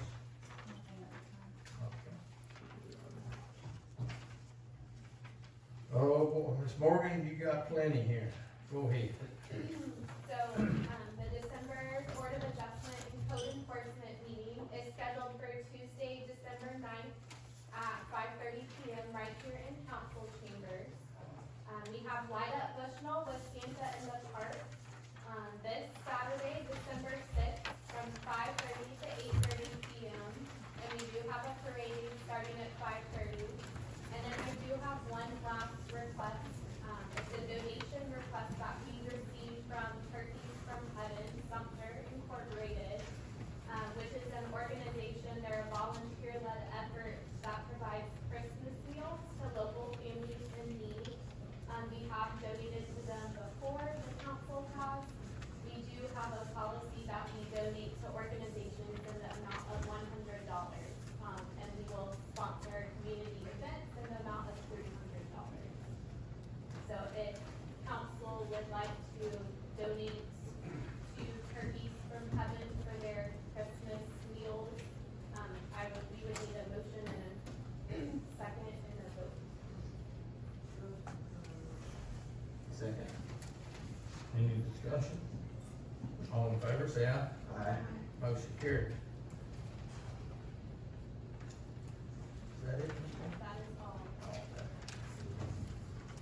Finance Director, Ms. Shelley? Okay.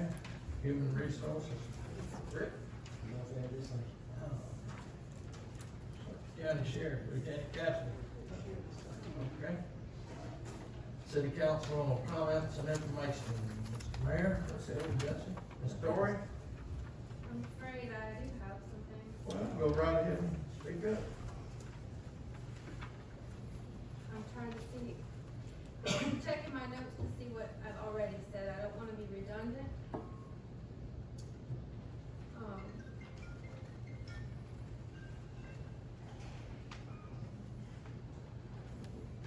I mentioned about the declaration and restrictions. I already said what I thought about that. If I don't think that Miss Drew is still here, but I trust that the city is going to get with her on that.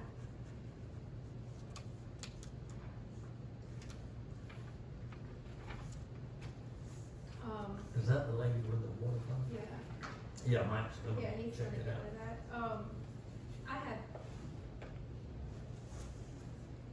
I wanna, I don't know if this is gonna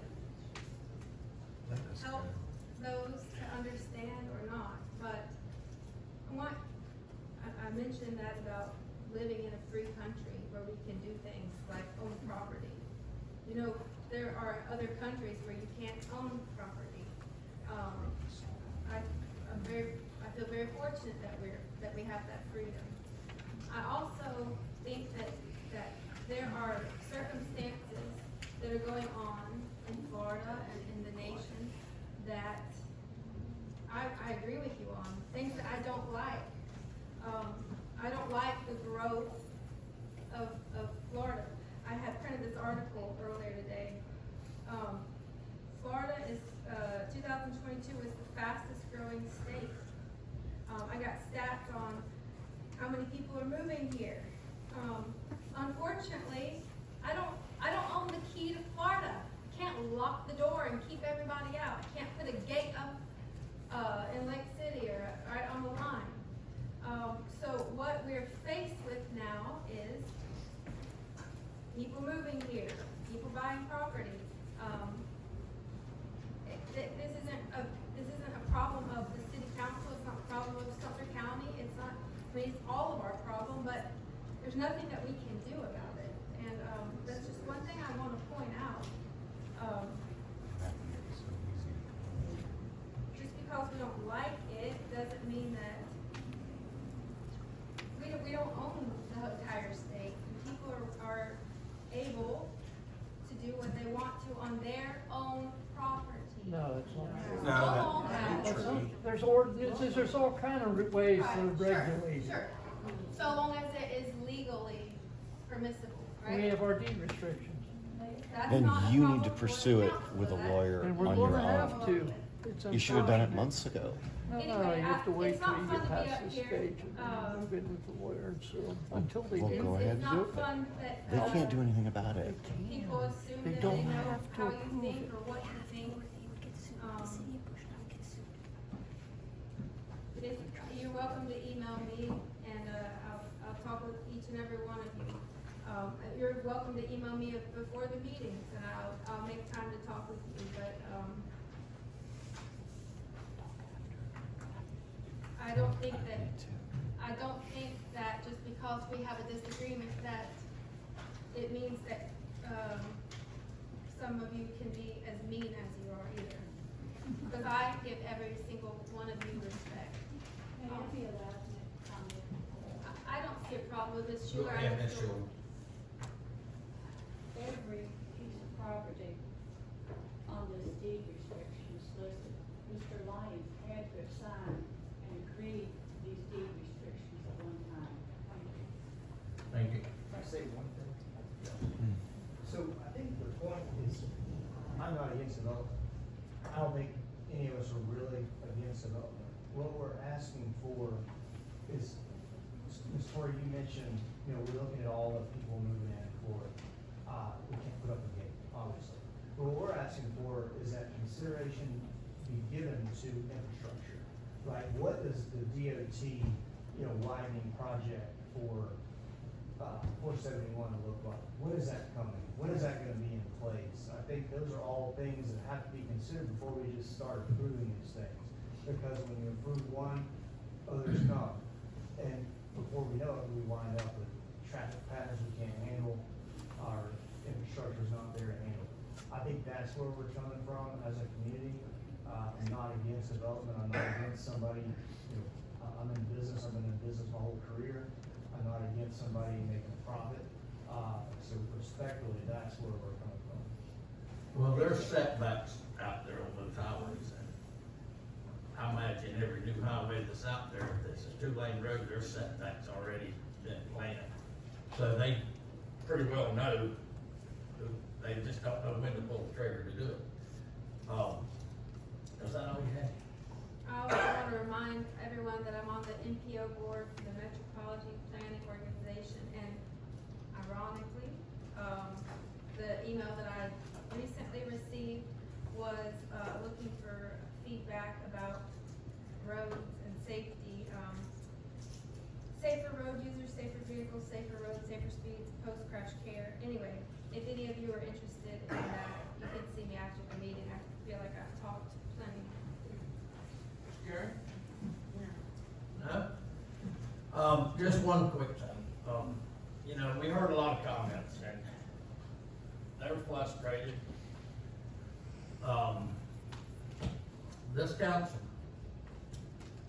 had 2 workshops during the week, 2 different weeks, a week or 2 apart. And we even had a workshop on a Saturday.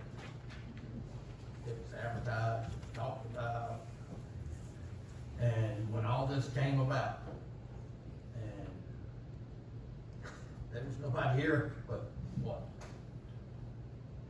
She was here. There wasn't many people here. And I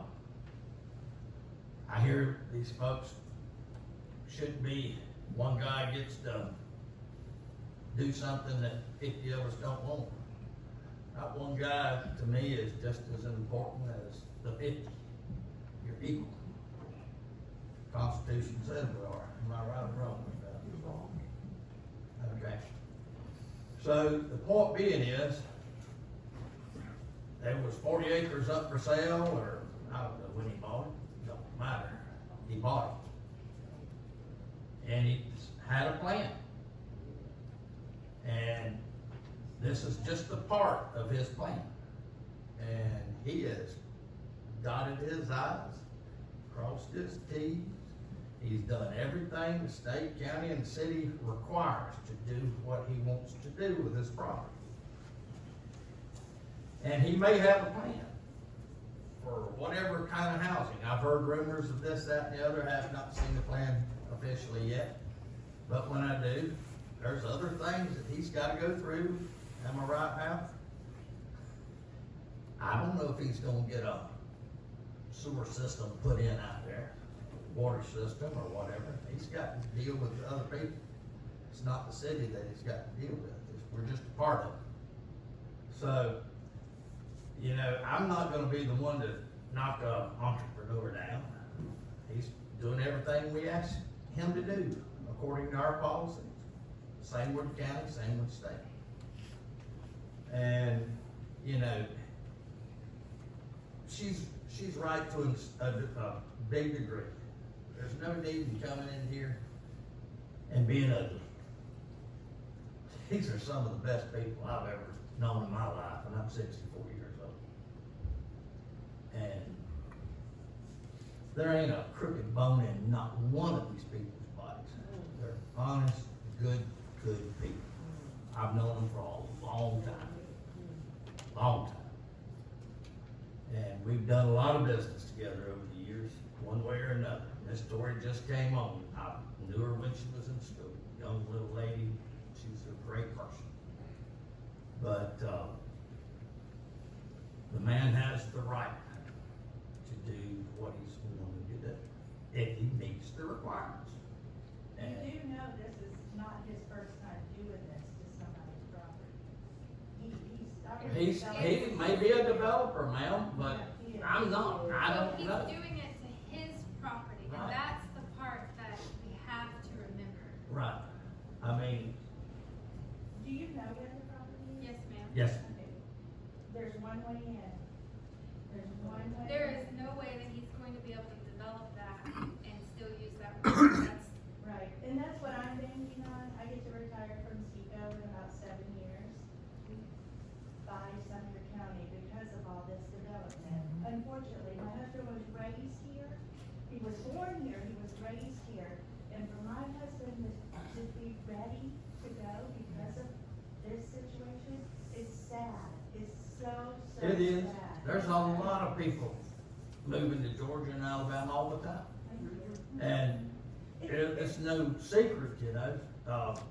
I've even thought about it myself, but you just can't pull them old roots up, you know. So, other than that, I appreciate you people coming, and go ahead, honey. Oh, no, I was just gonna say, I know right now, like I said earlier, like it's really hard for farmers to break even. Right now, beef is at an all-time high than we've ever seen it before, so they're benefiting now more than ever. For the last like 6 months or a year. Yeah. But for the last 30, It's been it's a good been year bad. if you break even. So we're not rich farmers now, just over the last year. Yeah, we still got a lot of bills to pay. What I'm saying, Yeah. what I'm saying is, maybe there's a way to find local farmers who are needing that land. So then the gentleman who is selling can still get the money that they're asking, but we still preserve the ag. There has to be a way that we can Well, preserve that's. Ag don't make that kind of You have money. to work out what you said. right. That's something So, that It, is it, outside it does. we're only answering a request of the judge. So, but other than that, even though, you know, you wanna run us out of town and all that kind of stuff, but, we're trying to do what's right for the city. We're trying to help the people of the city.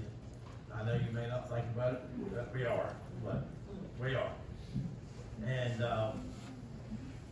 with all that being said and done, Thank you.